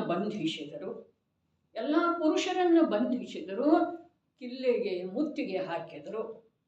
2 ದಿವಸ 3 ದಿವಸ 4 ದಿವಸ ಆದ ನಂತರ ಅವ್ರು ಯಾರು ಮುತ್ತಿಗೆ ಹಾಕಿದ್ರಲ್ಲ ಅವ್ರಿಗೆ ತಿನ್ಲಿಕ್ಕೆ ಇಲ್ಲ ಐತ್ರಿ. ಅದಕ್ಕೆ ಒಳಗೆ ಬೇಡಿಕೆ ಆಜ್ಞೆ ಕಳಿಸಿದರು, ನಮಗೊಂದು 500 ತಾಟ ಭೋಜನ ಕಳಿಸ್ರಿ ಅಂಥೇಳಿ. ಆ ರಾಜಪೂತ ಸ್ತ್ರೀಯರೇನು ಮಾಡ್ರಿ? 500 ತಟ್ಟೆಗಳಲ್ಲಿ ಚಿನ್ನದ ನಾಣ್ಯಗಳನ್ನು, ವಸ್ತ್ರ, ಒಡವೆ, ಮುತ್ತು, ರತ್ನಗಳನ್ನು ತುಂಬಿ ಕಳಿಸಿದರು. ಇದೇನಿದ ಅಂಥೇಳಿ ಕ್ರೋಧಕೋಶ ಆದರು ಮೊಘಲರು. ಆ ವೇಳೆದೊಳಗೆ ಹೇಳಿದ್ರು, ನಿಮ್ಮ ದೇಶದಲ್ಲಿ ಊಟ ಇರಲಿಲ್ಲ ಅಂಥೇಳಿ ಬಂದಿಲ್ಲ, ನೀವು ಇದು ಬೇಕಂಥೇಳಿ ಬಂದಿದ್ದೀರಲ್ಲ, ತಗೊಳ್ರಿ ಅಂಥೇಳಿ. ಇಂಥ ಪರಂಪರೆ, ಇಂಥ ಪವಿತ್ರ ಭೂಮಿ, ಇಂಥ ವೀರ ನಾಡಿನೊಳಗೆ ಜನ್ಮ ತಾಳಿ ಕೂಡ ನಾವೇಕಿಷ್ಟೇ ಹೇಡೇಗಿದ್ದೇವ್ರಿ? ಯಾಕೆಷ್ಟೇ ಹೇಡೇಗಿದ್ದೇವೆ? ಏನು ಸ್ವಂತಿಕೆ ಅನ್ನೋದು ಇಲ್ಲವೇ ಇಲ್ಲ. ನಮಗೆ ಆತ್ಮಕಲ್ಯಾಣದ ಪ್ರಸಂಗ ಬಂದ ನಂತರ ವೀರಗಚ್ಚೆಯ ಹಾಕಿನಿಂದಳು ಅಂಥೇಳಿ ಬರ್ತಿದೆಯಲ್ಲ ಒಣಕೆ ಒಬ್ಬ ಒಂದ. ಹಾಗೆ ನಾವು ಮರಣದ ಎದುರಿಗೆ ನಿಲ್ಲುವಂಥ ಅಂತರಂಗದ ಭೂಮಿಕಾ ತಯಾರಾಗಬೇಕ್ರಿ. ಸಂಜ್ಞಿತನದೊಳಗೆ ಯಾವ ನ್ಯೂನತೆ ಇಲ್ಲ. ಇದು ಲಕ್ಷ್ಯದೊಳಗೆ ತಗೊಳ್ರಿ. ಪಂಚಮ ಕಾಲ ಏನೂ ಮಾಡುವುದಿಲ್ಲ. ನಾವು ಅನುಸರಣೆ ಮಾಡ್ತಾ ಇದ್ದೇವೆ, ಅಂಧ ಅನುಸರಣೆ ಮಾಡ್ತಾ ಇದ್ದೇವೆ, ಅಜ್ಞಾನಿಗಳ ಅನುಸರಣೆ ಮಾಡ್ತಾ ಇದ್ದೇವೆ, ಎಲ್ಲಿ ಧರ್ಮ ಇಲ್ಲ ಅದರ ಅನುಸರಣೆ ಮಾಡ್ತಾ ಇದ್ದೇವೆ. ಎಲ್ಲಿ ಶಾಂತಿಯ ಭಂಗ ಆಗ್ತಿದೆ ಅದರಲ್ಲೇ ನಾವು ನಿರಂತರ ಪ್ರವೃತ್ತಿ ಮಾಡ್ತಾ ಇದ್ದೇವೆ. ಇಲ್ಲೇನು ಹೇಳಿದರೂ ಈ ಮಾತು ತಿಳ್ಕೊಳ್ಳುವ ಯೋಗ್ಯತೆ ಇದೆ ಅಂದ್ರೆ ನಮಗ. ಯಾವ ಮನುಷ್ಯ ವೃಕ್ಷದ ಸಮಾನ ಏಕಾಕಿ ಅದನೋ ಮತ್ತ ಹಿಂಸೆಯ ಕಾರ್ಯದಿಂದ ರಹಿತ. ಮೊದಲನೇ ಮಾತು ಇದೆ, ಹಿಂಸೆಯ ಕಾರ್ಯದಿಂದ ರಹಿತ, ಸಂಘದಿಂದ ರಹಿತ. ಏನಿದೆ ರೀ? ಅರೆ, ಯಾವ ಮನುಷ್ಯನು ವೃಕ್ಷದ ಸಮಾನ ಹಿಂಸೆಯ ಕಾರ್ಯದಿಂದ ರಹಿತನಿದ್ದಾನೆ, ಏಕಾಕಿ ಇದ್ದಾನೆ ಎಂದರೆ ಯಾವುದೇ ಸಹಾಯದ ಅಪೇಕ್ಷೆ ಪಡುವುದಿಲ್ಲ. ಒಳಗ ಅಪೇಕ್ಷೆ ಇಲ್ಲರೆ ಹೇಳಿ ಕಳಿಸುವ ಮಾತಿಲ್ಲ, ಶ್ರಾವಕನಿಗೆ ಹೇಳಿ ಕಳಿಸುವ ಮಾತಿಲ್ಲ, ಒಳಗ ಅಪೇಕ್ಷಣೆ ಇಲ್ಲ. ಮಾಸೋಪವಾಸ ಮಾಡುತ್ತಿದ್ದರಲ್ಲ ಮುನಿಗಳು, ದ್ರವ್ಯಲಿಂಗಿ ಮುನಿಗಳು ಮಾತು ಹೇಳ್ತಾ ಇದ್ದೇನೆ, ಭಾವಲಿಂಗಿಗಳದ್ದಲ್ಲ. ಮಾಸೋಪವಾಸ ಮಾಡಿದ ನಂತರ ನಗರದೊಳಗೆ ತಿಂಗಳದ ಉಪವಾಸ ಪೂರ್ಣ ಆದ ನಂತರ ಆಹಾರಕ್ಕೆ ಬಂದರ ಆಹಾರದ ವಿಧಿ ಸಿಗಲಿಲ್ಲ ಅಂತಂದ್ರೆ ಅವರ ಅಂತರಂಗದೊಳಗೆ ಎಷ್ಟು ಕ್ರೋಧದ ಅಂಶ ಜಾಗೃತ ಆಗ್ತಿತ್ತು. ಅಪೇಕ್ಷೆ ಪಡುವುದಿಲ್ಲ, ಸಹಾಯದ ಅಪೇಕ್ಷೆ ಪಡುವುದಿಲ್ಲ. ಎಷ್ಟು ಧೀರ ಪ್ರವೃತ್ತಿ ಇರಬೇಕಾಗ್ತದೆ ಹೇಳ್ರಿ, ಎಷ್ಟು ಸ್ಥಿರ ಪ್ರವೃತ್ತಿ ಇರಬೇಕು. ಆದ್ರೆ ಒಂದು ಸಮ್ಯಕ್ ಜ್ಞಾನ ಇಲ್ಲ. ಒಂದು ಸಮ್ಯಕ್ ಜ್ಞಾನ ಇಲ್ರಿ. ಉಳಿದದ್ದೆಲ್ಲ ಇದೆ. ಹೇಳಿದ್ನಲ್ಲ ಹಿಂದೆ, ಎರಡೆರಡ್ಲೆ ಎಷ್ಟ 5, 5 ಎರಡ್ಲೆ 10, 10 ಮೂರ್ಲೆ 30, 32 60, 63 ಏನೇನಿದೆ ಅದೆಲ್ಲ ಸರಿಯಾಗಿ. ಆದ್ರೆ ಅದು ಮೊದಲಿಂದ ಅಷ್ಟು ನೋಡ್ಬೇಡಲ್ಲ, ಉಳಿದದ್ದೆಲ್ಲ ಸರಿ ಇದೆ ಏನಿಲ್ಲ ನೋಡು. ಅದಷ್ಟ ತಪ್ಪಿದೇನು, ಎಲ್ಲ ತಪ್ಪಿದೆ ರೀ. ಒಂದು ಸಮ್ಯಕ್ ಜ್ಞಾನ ಇಲ್ಲ, ಉಳಿದದ್ದೆಲ್ಲ ಇದೆ ನೋಡು. ಕರೆಕ್ಟ್ ಸರ್ವಜ್ಞ ಪ್ರಭು ಯಾವ ಪ್ರಕಾರ ಹೇಳಿದಾರ ಅದೇ ಪ್ರಕಾರ. ಒಂದು ಸ್ವಲ್ಪ ಕೂಡ ಅದರೊಳಗ ಅತಿಚಾರ ರೂಪದ ಏನಿಲ್ಲ, ದೋಷ ಇಲ್ಲ. ಇಂಥದ್ದು ಮಾಡಿದಂದ್ರೆ ಈ ಜೀವ ಅನಂತ ಬಾರಿ ಸಮ್ಯಕ್ ದರ್ಶನ ಇಲ್ಲದ ವೃಕ್ಷದ ಸಮಾನ. ವೃಕ್ಷದ ಸಮಾನ ಅಂದ್ರ ಒಳಗ ವೃಕ್ಷ ಆಗುವ ತಯಾರಿದೊಳಗ ಅದನ್ರಿ. ಈಗ ಅದನ್ನು ಮನುಷ್ಯನ ಅದರ ವೃಕ್ಷ ಆಗುವ ತಯಾರಿ, ಸಿದ್ಧತೆ. ನಮ್ದೇನಾಗುವ ಸಿದ್ಧತೆ ಇದೆ? ಏನಾಗುವುದಿದೆ? ಏನಾಗುವ ಸಿದ್ಧತೆ ಇದೆ ಹೇಳ್ರಲ್ಲ? ಸ್ವರ್ಗಕ್ಕೆ ಹೋಗೋ ಸಿದ್ಧತೆ ಇರಬಹುದು, ಇದೆ ಅಂಥೇಳಿ ನಾವು ತಿಳ್ಕೊಳ್ಳೋಣ. ಆದ್ರೆ ಅಲ್ಲಿ ಶಾಶ್ವತ ಇರೋದಿದೆ. ಅಲ್ಲಿಂದ ಅಲ್ಲೇ ಹೋಗೋದಿದೆ ರೀ. ಮುನಿ ಇದ್ದಾಗ ನೇರವಾಗಿ ಅಲ್ಲಿ ವೃಕ್ಷದೊಳಗೆ ಹೋಗೋದಿಲ್ಲ. ಆದ್ರೆ ಅಲ್ಲಿ ಒಂದು ಸ್ಟೇಷನ್ ಮಾಡಿ ಅಲ್ಲಿ ಹೋಗ್ತಾನೆ. ಅವ ಯಾವರೇ ಹೋಗ್ತಾನಲ್ಲ, ಇವು ಹೋಗಿದಾನ್ರಿ. ಅನಂತ ಬಾರಿ ಹೋಗಿದಾನ, ಅನಂತ ಬಾರಿ, 1 2 ಅಲ್ಲ. ಜ್ಞಾನಿಗಳ ವಚನದೊಳಗ ಅಸತ್ಯ ಇರೋ ಸಾಧ್ಯ ಇಲ್ಲ. ನಿಜವಾಗಿ ಜ್ಞಾನಿ ಯಾರ? ಸರ್ವಜ್ಞ ಪ್ರಭು ಅಂಥೇಳಿ ಟೋಡರ್ ಮಲ್ಲರು ಏನು ಹೇಳಿದ್ರು ಶಬ್ದ? ಸರ್ವಜ್ಞರು ಅನ್ಯಥಾವಾದಿ. ಜಿನೇಂದ್ರ ದೇವರು ಅನ್ಯಥಾವಾದಿಗಳಿರುವುದಿಲ್ಲ. ಹಾಗಾದ್ರೆ ಇವ್ರ್ಯಾರು ಭಾವಲಿಂಗಿ ಸಂತ ಅಥವಾ ಸಮ್ಯಕ್ ದೃಷ್ಟಿ ಮಹಾಪುರುಷರಾಗಿದ್ದಾರ? ಅವರೆಲ್ಲ ಸರ್ವಜ್ಞರ ವಚನದ ಅನುಸಾರ ಹೇಳಿದಾರೋ ಅಥವಾ ತಮ್ಮನೇ ಮಾತು ಹೇಳಿದಾರ? ಹಾಗಾದ್ರೆ ಅಸತ್ಯ ಇರೋ ಸಾಧ್ಯ ಇಲ್ಲ. ಯಾವುದರೊಳಗ ಈ ಜೀವ ಇಂಥ ಮುನಿಧರ್ಮ ಅಂಗೀಕಾರ ಅನಂತ ಬಾರಿ ಮಾಡಿದ್ದಾರೆ. ಈಗ ಮತ್ತು ಹೊರಗನ ಯಾಕೆ ರುಚಿರಿ? ಒಳಗಿನದನ್ನ ಯಾವುದು ಮಿಥ್ಯಾತ್ವ ರೂಪದ ಸರ್ಪ ಕೂತುಕೊಂಡಿದೆಯೋ ಅದನ್ನ ಹೊಡೆದೋಡಿಸುವಂಥ, ಸ್ಥಾನ ಬಿಡಿಸುವಂಥ ಕಾರ್ಯ ಮಾಡಬೇಕು. ಮಾಡೋದು ಅವಶ್ಯಕ ಇದೆ. ಯಾರಿಗೆ ಕಲ್ಯಾಣದ ಅಪೇಕ್ಷೆ ಇದೆಯೋ, ಯಾರಿಗೆ ಭವ ಪರಂಪರೆಯಿಂದ ಬೇಸರ ಬಂದಿದೆಯೋ, ಯಾರಿಗೆ ಮಾತೆಯ ಗರ್ಭದೊಳಗೆ ಲಜ್ಜಾಸ್ಪದವಾದಂಥ ಯೋನಿ ಸ್ಥಾನದಿಂದ ಜನ್ಮ ತಾಳೋದ ಬೇಸರ ಬಂದಿದೆಯೋ, ಹೇಸಿಕೆ ಬಂದಿದೆಯೋ, ಅವರು ಎತ್ತರ ಆಗೋದು ಅವಶ್ಯಕ ಇದೆ. ಬಾಲ್ಯಾವಸ್ಥೆ ಎಂಥದ್ದರೆ, ತಿರಿಯಂಚೆ ಇರಲಿ ಮನುಷ್ಯ ಇರಲಿ, ಬಾಲ್ಯಾವಸ್ಥೆ ಎಂಥದ್ದಿದೆ. ಮಲದೊಳಗೆ ಮಲ್ಕೊಳ್ಳೋದಿದೆ. ಇದೇನ ಅಸತ್ಯ ಇದೆ ಏನ್ರಿ? ಅಸತ್ಯ ಇದೆ. ಮಾತೆಯ ಗರ್ಭದೊಳಗೆ ಅರೆ ಎಂಥದ್ದೇ ಇದೆ ಅದ ಗರ್ಭ. ನುಸುಳುವ ಸ್ಥಾನ ಎಂಥದ್ದಿದೆ, ಹೊರಗೆ ಬರುವ ಸ್ಥಾನ. ಇದಕ್ಕೆಲ್ಲ ಹೇಸಿಕೆ ಬರುವುದಿಲ್ಲ ಈ ಜೀವಕ್ಕೆ. ಮಲದಲ್ಲಿ ಮಲ್ಕೊಳ್ಳೋದ, ಮೈಗೆಲ್ಲ ಹೂಸ್ಕೊಳ್ಳೋದ, ನೆಕ್ಕೋದ ಮಾಡಿ ಬಾಲ್ಯಾವಸ್ಥೆಯಲ್ಲಿ ಮಾಡ್ತಿದೆಯೋ ಅಥವಾ ಇಲ್ಲ ಜೀವ. ಈಗ ಎಷ್ಟು ಶುದ್ಧ, ಎಷ್ಟು ಸ್ವಚ್ಛ. ಅದರ ಒಳಗಡೆ ಈ ಸ್ವಚ್ಛದ ಪ್ರಭಾವನೆ ಇಲ್ಲ. ಒಳಗಡೆ ಆ ಯಾವ ತ್ರಿಕಾಲ ಶುದ್ಧ ಸ್ವಭಾವಿದೆ ಅದನ್ನು ತಿಳಿದುಕೊಳ್ಳುವ ಸಲುವಾಗಿ ಸ್ವಲ್ಪ ಕೂಡ ಸಾವಧಾನತೆ ಇಲ್ಲ, ಎಚ್ಚರ ಇಲ್ಲ. ಮೋಹ ನಿದ್ರೆಯಿಂದ ಎಚ್ಚರು ಚೇತನ, ಅರೆ ಮೋಹ ರೂಪದ ನಿದ್ರೆಯನ್ನು ಬಿಟ್ಟು ಎಚ್ಚರ ಆಗಬೇಕಾಗೋದು. ಏನು ಹೇಳಿದ್ರು? 2 ಮಾತು. ಯಾವ ಮನುಷ್ಯನು ವೃಕ್ಷದ ಸಮಾನ ಹಿಂಸೆಯ ಕಾರ್ಯದಿಂದ ರಹಿತನಿದ್ದಾನೆ, ಏಕಾಕಿ ಇದ್ದಾನೆ, ಎಂದರೆ ಯಾವುದೇ ಸಹಾಯದ ಅಪೇಕ್ಷೆ ಪಡುವುದಿಲ್ಲ, ಸಮಸ್ತ ಉಪದ್ರವಗಳನ್ನು ಸಹನೆ ಮಾಡುವಂಥವನಿದ್ದ. ರೋಗದ ಉಪದ್ರವ, ಶತ್ರುವಿನ ಉಪದ್ರವ, ದುಷ್ಟ ಶ್ವಾಪದಗಳ ಉಪದ್ರವ, ಚೇಳು, ಸೊಳ್ಳೆ, ಜೇನ್ನೊಣ ಮೊದಲಾದವುಗಳದ್ದು ಉಪದ್ರವ ನಿರ್ಗ್ರಂಥ ಮುನಿಗೆ ಎಲ್ಲ ಇದೆಯೋ ಅಥವಾ ಇಲ್ಲ? ಇರುವೆ, ಕಂಟಿರುವೆ, ದೋಮೆ, ಸೊಳ್ಳೆ ಕಚ್ಚುತ್ತಾವು ಅಥವಾ ಇಲ್ಲ? ಅದೆಲ್ಲ ಸಹನ ಮಾಡ್ತಾನೆ. ಆದರೆ ಸಮ್ಯಜ್ಞಾನ ಇಲ್ಲ ಅಂದಮೇಲೆ ಅವನು ಸಿದ್ಧ ಆಗುವುದಿಲ್ಲಪ್ಪ. ಎಚ್ಚರ ಕೊಡ್ತಾ ಇದ್ದಾರೆ. ಯಾರಿಗೆ? ನೀ ಮುನಿ ಆಗಬೇಡ ಅಂತ ಹೇಳಿ ಹೇಳ್ತಾ ಇದ್ದಾರೆ ಅಂದರೆ ಪದ್ಮನಂದಿ ಆಚಾರ್ಯ ದೇವ್ ಶ್ರಾವಕನಿಗೆ ಸಮ್ಯಜ್ಞಾನ ಪ್ರಾಪ್ತ ಮಾಡ್ಕೊ, ಮುನಿ ಆಗೋದು ದೊಡ್ಡ ಕೆಲಸ ಅಲ್ಲ ಅಂತ ಹೇಳ್ತಾ ಇದ್ದಾರೆ. ಯಾವ ಮನುಷ್ಯನು ವೃಕ್ಷದ ಸಮಾನ ಹಿಂಸೆಯ ಕಾರ್ಯದಿಂದ ರಹಿತನಿದ್ದಾನೆ, ಏಕಾಕಿ ಇದ್ದಾನೆ ಎಂದರೆ ಯಾವುದೇ ಸಹಾಯದ ಅಪೇಕ್ಷೆ ಪಡುವುದಿಲ್ಲ, ಸಮಸ್ತ ಉಪದ್ರವಗಳನ್ನು ಸಹನೆ ಮಾಡುವಂಥವನಿದ್ದಾನೆ ಮತ್ತು ವನದಲ್ಲಿ ಸ್ಥಿರನೂ ಇದ್ದಾನೆ. ಗುಣಭದ್ರಾಚಾರ್ಯ ಹೇಳಿದ್ರಲ್ಲ, ಇದು ಪಂಚಮ ಕಾಲದ ಮಹಿಮೆ. ಯಾವುದ?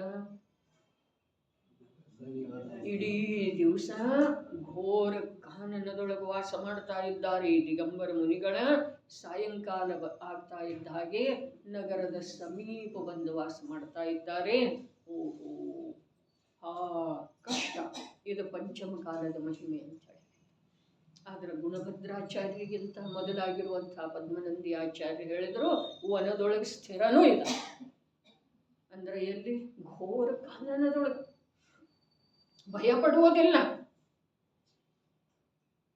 ಸಿಂಹಗರ್ಜನೆ, ನಿಶಾಚರಿಗಳ ಓಡಾಟ ಎಲ್ಲ ಆಗ್ತಾ ಇರ್ತಿದೆಯಲ್ಲ, ಆದ್ರೆ ಅಲ್ಲೇ ಸ್ಥಿರ ಅದ. ವನದೊಳಗನ ಏಕಾಕಿ ಇದ್ದಾನೆ, ಎಲ್ಲ ಪ್ರಕಾರದ ಉಪದ್ರವಗಳನ್ನು ಸಹಿಸ್ತಾನೆ. ಒಂದು ಸಲ ದೃಷ್ಟಿಯೊಳಗ ಅಂಥ ಒಂದು ಕಾರ್ಯ ಮಾಡ್ತಾ ಇರುವಂಥ ದಿವ್ಯ ಭವ್ಯ ರೂಪವನ್ನು ತಂದುಕೊಳ್ಳುದ್ರೆ ದೃಷ್ಟಿ ಪಥದೊಳಗ ಅದು ಸಾಮಾನ್ಯ ಅಲ್ಲ, ದಿವ್ಯ ಭವ್ಯ ಇದೆ ರೀ.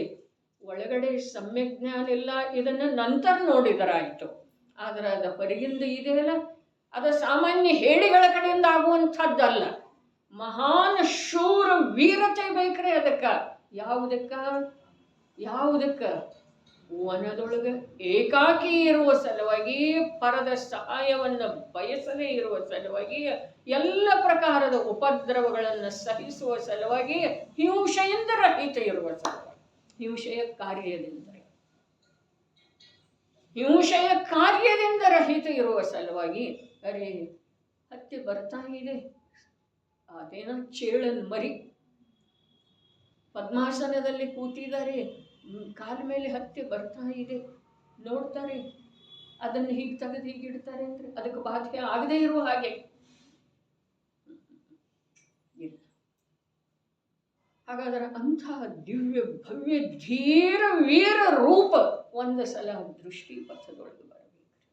ನಮ್ಮ ಗುರು ಇದಾರ್ರೆ, ಅವರ ಬಾಹ್ಯದ ಅಪೇಕ್ಷಾದಿಂದ ಬಾಹ್ಯದೊಳಗೆ ಅಂಥವ್ರನ್ನೇ ಇರ್ತಾರ್ರಿ. ಗುರು ಇದ್ರ ವಸ್ತ್ರಧಾರಿ ಪಾತ್ರಧಾರಿ ಇರುವುದಿಲ್ರಿ. ಗುರು ಇದ್ರ ಅಂಥವ್ರನ್ನೇ ಇರ್ತಾರ.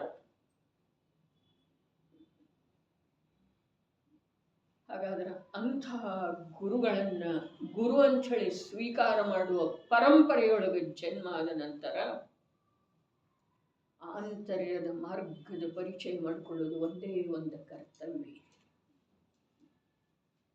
ಸಾಮಾನ್ಯ ಹಿಂಸೆಯ ಕಾರ್ಯದಿಂದ ರಹಿತ ಇದ್ದಾರೆ, ಏಕಾಕಿ ಇದ್ದಾರೆ, ಪಾಠ ಮಾಡುವ ಅವಶ್ಯಕತೆ ಇಲ್ಲ, ಬುದ್ಧಿಯೊಳಗೆ ಸ್ಥಿರ ಆಗಬೇಕು.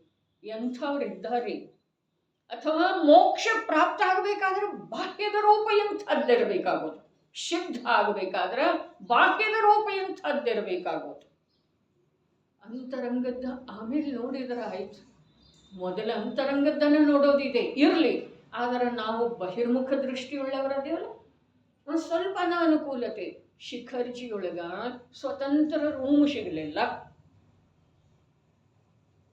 6-7 ಜನರೊಳಗೆ ಒಂದೇ ರೂಮ್ ಅಂದ್ರೆ ಎಷ್ಟು ಕಷ್ಟ ಆಗ್ತಿದೆ.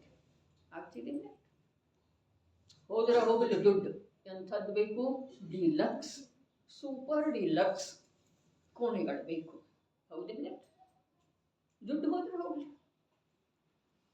ಇಂಥ ಸ್ಥಾನದೊಳಗೆ ಖರ್ಚು ಮಾಡದಿದ್ದರೆ ಮತ್ತೆಲ್ಲಿ ಮಾಡೋದು? ಅಂಥ ಸ್ಥಾನದೊಳಗೆ ಮತ್ತೆ ನಿನ್ನ ಸಲುವಾಗಿ ಈ ದೇಹಕ್ಕೆ ವಿಚಾರ ಮಾಡ್ರಿ. ಬುದ್ಧಿ ಎಲ್ಲೆಲ್ಲಿ ಓಡ್ತಿದೆ, ಮತ್ತು ಅದಕ್ಕೆಲ್ಲ ಧರ್ಮನ ಅಂತೇವ್ರಿ. ಮನೆಯಾಗ ಮಾಡೋದನ್ನೇ ಐತಲ್ಲ ಕಂಜೂಸಿ, ಇಲ್ಲೇ ಮಾಡೋದ? ಒಳ್ಳೆ ರೂಮ್ ಇಟ್ಕೊಳ್ಳೋದು.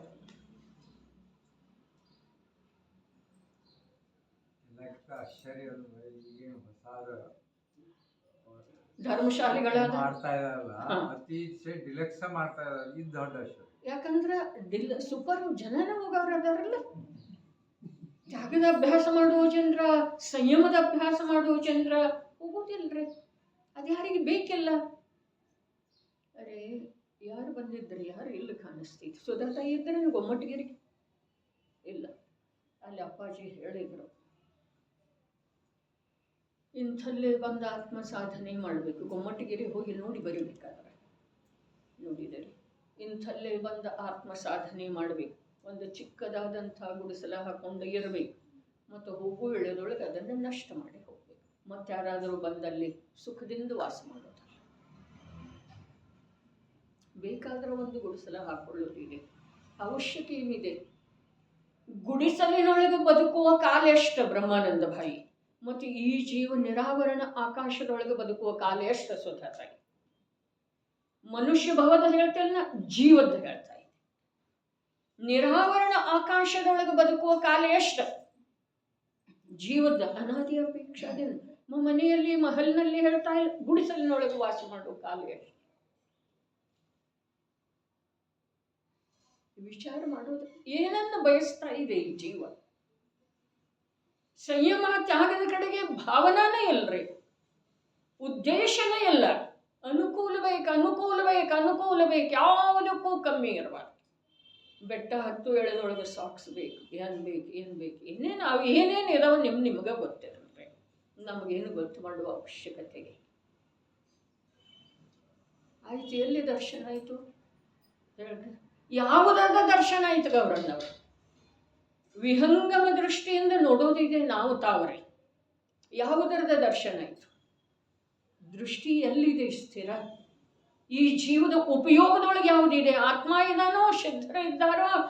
ಅನಂತ ಸಿದ್ಧರ್ರಿ, ಸಿದ್ಧ ಕ್ಷೇತ್ರ ಶಾಶ್ವತ ಸಿದ್ಧಧಾಮ ಇದೆ. ಅದು ಅನಂತ ಸಿದ್ಧರ ಇವನ ದೃಷ್ಟಿಯೊಳಗದರೋ? ದೇಹ ಇದೆಯೋ, ದೇಹದ ಮುಖ್ಯತೆ ಇದೆಯೋ, ದೇಹದಲ್ಲಿ ಆಗ್ತಾ ಇರುವಂಥ ಕ್ಷಣಿಕ ಬಾಧೆ ಇದೆಯೋ, ದೇಹದ ಏಕತ್ವ ಬುದ್ಧಿಯ ಕಾರಣದಿಂದ ಆಗ್ತಾ ಇರುವಂತಹ ದುಃಖ ಇದೆ. ಧರ್ಮ ದುಡ್ಡು ಕೊಟ್ಟು ಬರುವುದಿಲ್ಲ, ಧರ್ಮಸ್ಥಾನದೊಳಗೆ ಇಟ್ಟಿಲ್ಲ, ಎಲ್ಲಿಯೂ ಗ್ರಂಥದೊಳಗಿಲ್ಲ. ಅರೆ ಹೊರಗೆ ಎಲ್ಲ ಮಾಡಿದ ಅಂಥ ಅವಸ್ಥೆ ಕೂಡ ನಮಗೆ ಪೂಜನೀಯ ಇದೆ, ಪೂಜನೀಯ ಇದೆ, ಆದರ್ಶ ಇದೆ ಬ್ರಹ್ಮಾನಂದಮಯ. ಎಂಥ ಅವಸ್ಥೆ? ವನದೊಳಗೆ ಏಕಾಕಿ ಇರೋದು, ಹಿಂಸೆಯಿಂದ ರಹಿತ ಇರೋದು. ಮೊದಲನೇ ಮಾತು ಕಂಡೀಷನ್ ಹಿಂಸೆಯಿಂದ ರಹಿತ ಇರೋದು. ಇನ್ನೊಬ್ಬರ ಸಹಾಯದ, ಯಾವುದರದ್ದು ಸಹಾಯದ ಅಪೇಕ್ಷೆ ಮಾಡೋದಿಲ್ಲ. ಅದರ ಹೆಸರು ಏಕಾಕಿತನ. ಅದರ ನಂತರ ಎಲ್ಲ ಪ್ರಕಾರದ ಉಪದ್ರವಗಳನ್ನು ಸಹಿಸೋದು, ಅದರ ಕಾನನದೊಳಗೆ ಸ್ಥಿರ ಇರೋದು. ಸಾಮಾನ್ಯ ಮಾತಿದೇನ? ಅಂಥ ಒಂದು ಆಕಾರವನ್ನು, ಮನುಷ್ಯಾಕಾರವನ್ನು ನಮ್ಮ ಬುದ್ಧಿಯೊಳಗೆ ಕಲ್ಪನಾ ಮಾಡಿಕೊಂಡ ಅದಕ್ಕೆ ದಿನಾನತಮಸ್ತಕ ಆಗ್ಬೇಕ್ರಿ. ಅಂದ್ರೆ ಶರೀರ ಬುದ್ಧಿ ಒಂದು ಸ್ವಲ್ಪ ಹೋಗ್ತಿದೆ ನೋಡ್ಬೇಕು. ದಿನಾಮಸ್ತಕ ಅಂಥ ಒಂದು ಮನುಷ್ಯಾಕಾರವನ್ನು ನಮ್ಮ ಬುದ್ಧಿಯೊಳಗೆ ಕಲ್ಪನೆಯ ಕಾಸಾರದೊಳಗೆ ನಿರ್ಮಾಣ ಮಾಡಿಕೊಳ್ಳೋದು ಮತ್ತು ದಿನ ನತಮಸ್ತಕ ಆಗೋದು. ಸಮ್ಯಕ್ ದೃಷ್ಟಿ ಮಹಾಪುರುಷ ಏನು ಹೇಳಿದ? ದ್ರವ್ಯಲಿಂಗಿ ಮಹಾಮುನಿ, ಭಾವಲಿಂಗಿ ಅಲ್ಲ, ದ್ರವ್ಯಲಿಂಗಿ ಮಹಾಮುನಿ ಇಲ್ಲಿಂದ ಹಾಯ್ದು ಹೋಗಿದರು ಅಂತ ಹೇಳಿ. ಯಾರಾದರೂ ನಿಖರವಾಗಿ ಹೇಳಿದ್ರೆ ಆ ಮಣ್ಣೊಳಗೆ ಹೊರಳಾಡ್ತೆನ್ನ ಈ ದೇಹ ಪವಿತ್ರ. ಇಲ್ಲಿ ಹೇಳಿದಾರಲ್ಲ, ಇಲ್ಲಿ ಹೇಳುವ ಅಂಥದ್ದು ಒಂದು ದಿವ್ಯ ಆಕಾರವನ್ನು ಬುದ್ಧಿಯೊಳಗೆ ನಿರ್ಮಾಣ ಮಾಡಿಕೊಂಡ ದಿನ ಬೆಳಗ್ಗೆ ಅದಕ್ಕೆ ನಮಸ್ಕಾರ ಮಾಡಿದರೆ ಈ ಶರೀರ ಬುದ್ಧಿ, ಶರೀರಕ್ಕೆ ಸಂಬಂಧಿಸಿದ ಏನೇನು ಅದವು ನಮ್ಮಲ್ಲಿ, ಅವುಗಳದ್ದು ಒಂದು ಸ್ವಲ್ಪ ಶಿಥಿಲತೆ ಆಗಬಹುದು.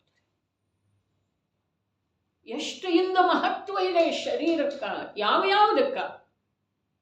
ಆದರೆ ಎಷ್ಟೇ ಮಹತ್ವ ಕೊಟ್ಟರೂ ಕೂಡ ಅದನ್ನು ನಮಗೆ ಯಾವುದೇ ರೀತಿಯಿಂದ ಉಪಯೋಗವನ್ನು ಸಮಯ ಕೂಡ ಆಗುವುದಿಲ್ಲ.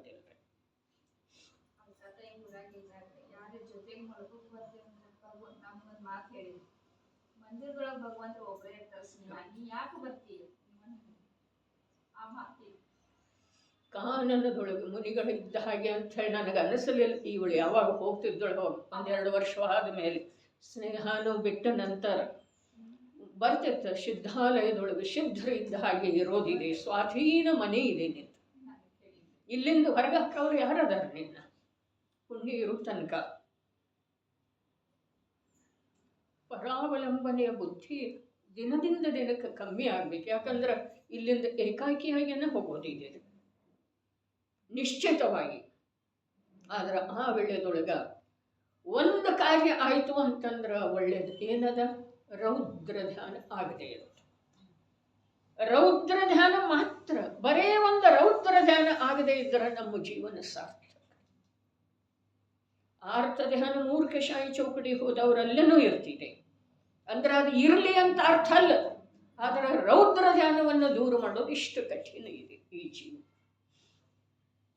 ಎಷ್ಟೆಷ್ಟು ಆರೋಪ ಪ್ರತ್ಯಾರೋಪ ಮನುಷ್ಯನೊಳಗೆ ಬಂದು ಹೋಗ್ತಾವ ಸುಧಾತಾಯಿ, ಎಷ್ಟೆಷ್ಟು ಯಾರ್ಯಾರ ಕುರಿತಾಗಿ, ಸಂಬಂಧ ಇಲ್ಲದವರ ಕುರಿತಾಗಿ. ಬ್ರಹ್ಮಾನಂದನಾಗಿ ಹೇಳಿದ್ದನ್ನು ನೋಡು, ಬರಲ್ಲ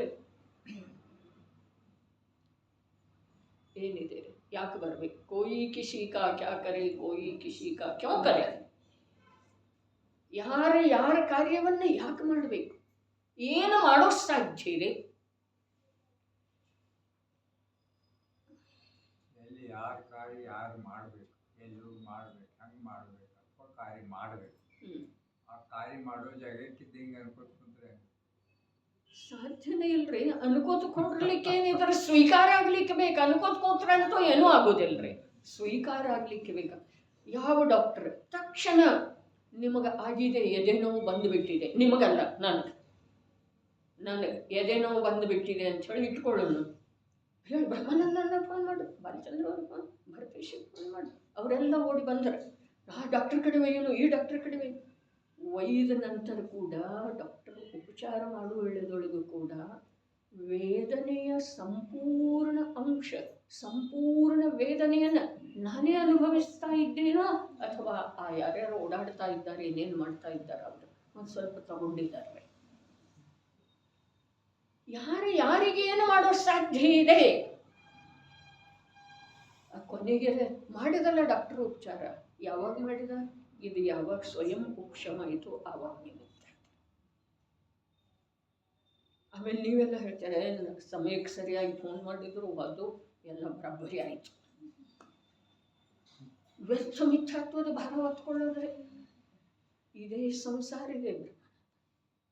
ಇದನ್ನು ಬಿಟ್ಟು ಸಂಸಾರದ ಕಾರಣ ಬೇರೆ ಯಾವುದೂ ಇಲ್ಲ. ಯಾರಿಗೆ ಯಾರೂ ಏನೂ ಲಾಭನೂ ಮಾಡಲಿಲ್ಲ, ಹಾನಿನೂ ಮಾಡಲಿಲ್ಲ, ಮಾಡುವ ಹಾಗೆ ಯಾವ ವಸ್ತುವಿನ ಸ್ವಭಾವ. ಪರ್ಯಾಯದ ಸ್ಥಿತಿ ಏಕ ಪ್ರಕಾರ ಇರ್ತಿದೆ ಅಂದ್ರೆ, ಏಕ ಪ್ರಕಾರ ಇದ್ರೆ ಅದಕ್ಕೆ ಪರ್ಯಾಯನ ಅನ್ನೋದಿಲ್ರಿ. ಹಾಗಾದ್ರೆ ಅದು ತಾನಾಗಿ ಬದಲಿ ಆದ್ಮೇಲೆ ನೀ ಏನು ಮಾಡಿದಿ? ನನಗೆ ಹೇಳ್ಕೊಳ್ಳಿಕ್ಕೆ ಈ ಥರ ನಿಜವಾಗಿ ವಿಚಾರ ಮಾಡಲಿಕ್ಕೆ ಅಸಹನೀಯ. ಒಂದು ದಿವಸ ಆ ದಿವಸ ಆಗಿತ್ತಲ್ಲ ಹಾಗೇ ಇದೆಲ್ಲ ಪರಿಸ್ಥಿತಿ ಅನ್ನಿಸ್ತಿದೆಯಲ್ಲ ಅಂತ, ಒಂದು ದಿವಸ ಏನಿಲ್ಲ ಈಗ ಆರಾಮಾಗೈತಿ, ಇನ್ನು ಆರಾಮ ಆಗ್ತೈತಿ ಅನ್ನಿಸ್ತಿದೆ, ಮತ್ತೆರಡು ದಿವಸ ಹೋದ ನಂತರ ಮತ್ತೆ ಹಾಗೆ ಅನ್ನಿಸ್ತಿದೆ. ಯಾಕೆ? ಅದು ಪರಿಣಾಮಶೀಲಿದೆ ಅಂಥೇಳಿ ಇವತ್ತು ಹೇಳಿತ್ತು ನನ್ನ ಮನಸ್ಸು ದೃಢವಾಗಿ. ಈ ಮೊದಲು ಹೇಳಿರಲಿಲ್ಲ, ಹೀಗಲ್ಲ, ಆದರೆ ದೃಢವಾಗಿ ಹೇಳಿತು. ಇನ್ನು ಅದರೊಳಗೆ ಬದಲಾವಣೆ ಇಲ್ಲ. ಯಾವುದರೊಳಗೆ? ಆ ತಿಳಿವಳಿಕೆಯೊಳಗೆ. ಇದರೊಳಗಂತೂ ಆಗ್ತಾನೆ ಇರೋದ್ರಿ ಬದಲಾವಣೆ. ಆಗದಿದ್ರೆ ಅದು ವಸ್ತುನೇ ಉಳಿಯೋದಿಲ್ಲ ರೀ. ನಡೀರಿ, ಇಂಥ ಒಂದು ಭವ್ಯ ದಿವ್ಯ ಸಾಧಕ ರೂಪ ನಮ್ಮ ದೃಷ್ಟಿ ಪಥದೊಳಗೆ ದಿನನಿತ್ಯವೂ ಬರಬೇಕು ನೋಡ್ರಿ. ಅರಣ್ಯದಲ್ಲಿ ಏಕಾಕಿಯಾಗಿ ನಿಂತುಕೊಂಡಿರುವ ಭಾವಾರ್ಥ, ಅರಣ್ಯದಲ್ಲಿ ಏಕಾಕಿಯಾಗಿ ನಿಂತುಕೊಂಡಿರುವ ವೃಕ್ಷವು ಚಳಿ ಮತ್ತು ಬಿಸಿಲು ಮೊದಲಾದವುಗಳ ಉಪದ್ರವಗಳನ್ನು ಸಹನೆ ಮಾಡುತ್ತದೆ. ಅದರಂತೆ ಸ್ಥಾವರವಿರುವ ಕಾರಣ ಹಿಂಸೆಯ ಕಾರ್ಯದಿಂದ ಕೂಡ ರಹಿತ ಇದೆ. ಅದು ಸ್ಥಾವರ ಏನು ಮಾಡೋದ್ರಿ? ಹಿಂಸೆಯ ಕಾರ್ಯದಿಂದ ರಹಿತ ಇದೆ. ಸ್ಥಾವರ ಐದು ಪ್ರಕಾರದ್ದು ಅದಾವ. ಆದರೆ ಇಲ್ಲಿ ವೃಕ್ಷವನ್ನೇ ಯಾಕೆ ಹೇಳಿದರು? ಅದೇನು ಮಾಡುವುದೇ ಇಲ್ಲಲ್ಲ, ನಿಂತಲ್ಲೇ ನಿಂತಿರ್ತಿದೆ. ಹೌದೇನಿಲ್ಲ? ಮುಂದಿನ ವಿಚಾರ ಮತ್ತೆ ಯಾವಾಗ್ರೆ. ಅದರಂತೆ ಸ್ಥಾವರವಿರುವ ಕಾರಣ ಹಿಂಸೆಯ ಕಾರ್ಯದಿಂದ ಕೂಡ ರಹಿತವಿದೆ. ಆದಾಗ್ಯೂ ಸಮ್ಯಜ್ಞಾನದಿಂದ ರಹಿತವಾಗಿರುವ ಕಾರಣ ಯಾವ ಪ್ರಕಾರ ಅದು ಎಂದೂ ಮುಕ್ತಿಯನ್ನು ಪಡೆಯುವ ಸಾಧ್ಯತೆ ಇಲ್ಲ. ಆ ವೃಕ್ಷ ಹಾಗೂ ಮುಕ್ತಿ ಪಡೆಯೋದ ನಮಗೆ ಹಾಸ್ಯ ಅನ್ನಿಸ್ತಿದೆ. ವೃಕ್ಷಕ್ಕೆಲ್ಲ ಅದು ಮುಕ್ತಿ ಮನುಷ್ಯನಿಗೆ ಆಗೋದ, ವೃಕ್ಷಕ್ಕೆಲ್ಲ ಅದು ಮುಕ್ತಿ ಆಗ್ತಿದೆ. ಆದ್ರೆ ವೃಕ್ಷದ ಮಾತು ಏನು ಹೇಳಿದ್ರು ಅದೇ ಪ್ರಕಾರ ಸಮ್ಯಜ್ಞಾನ ಅಂತೂ ವೃಕ್ಷಕ್ಕೆ ಇಲ್ಲ. ಸಹನೆ ಮಾಡ್ತಾ ಇದೇನಿಲ್ಲ, ಅದಕ್ಕೆ ಸಮ್ಯಜ್ಞಾನ ಇದೆ ಇಲ್ಲ.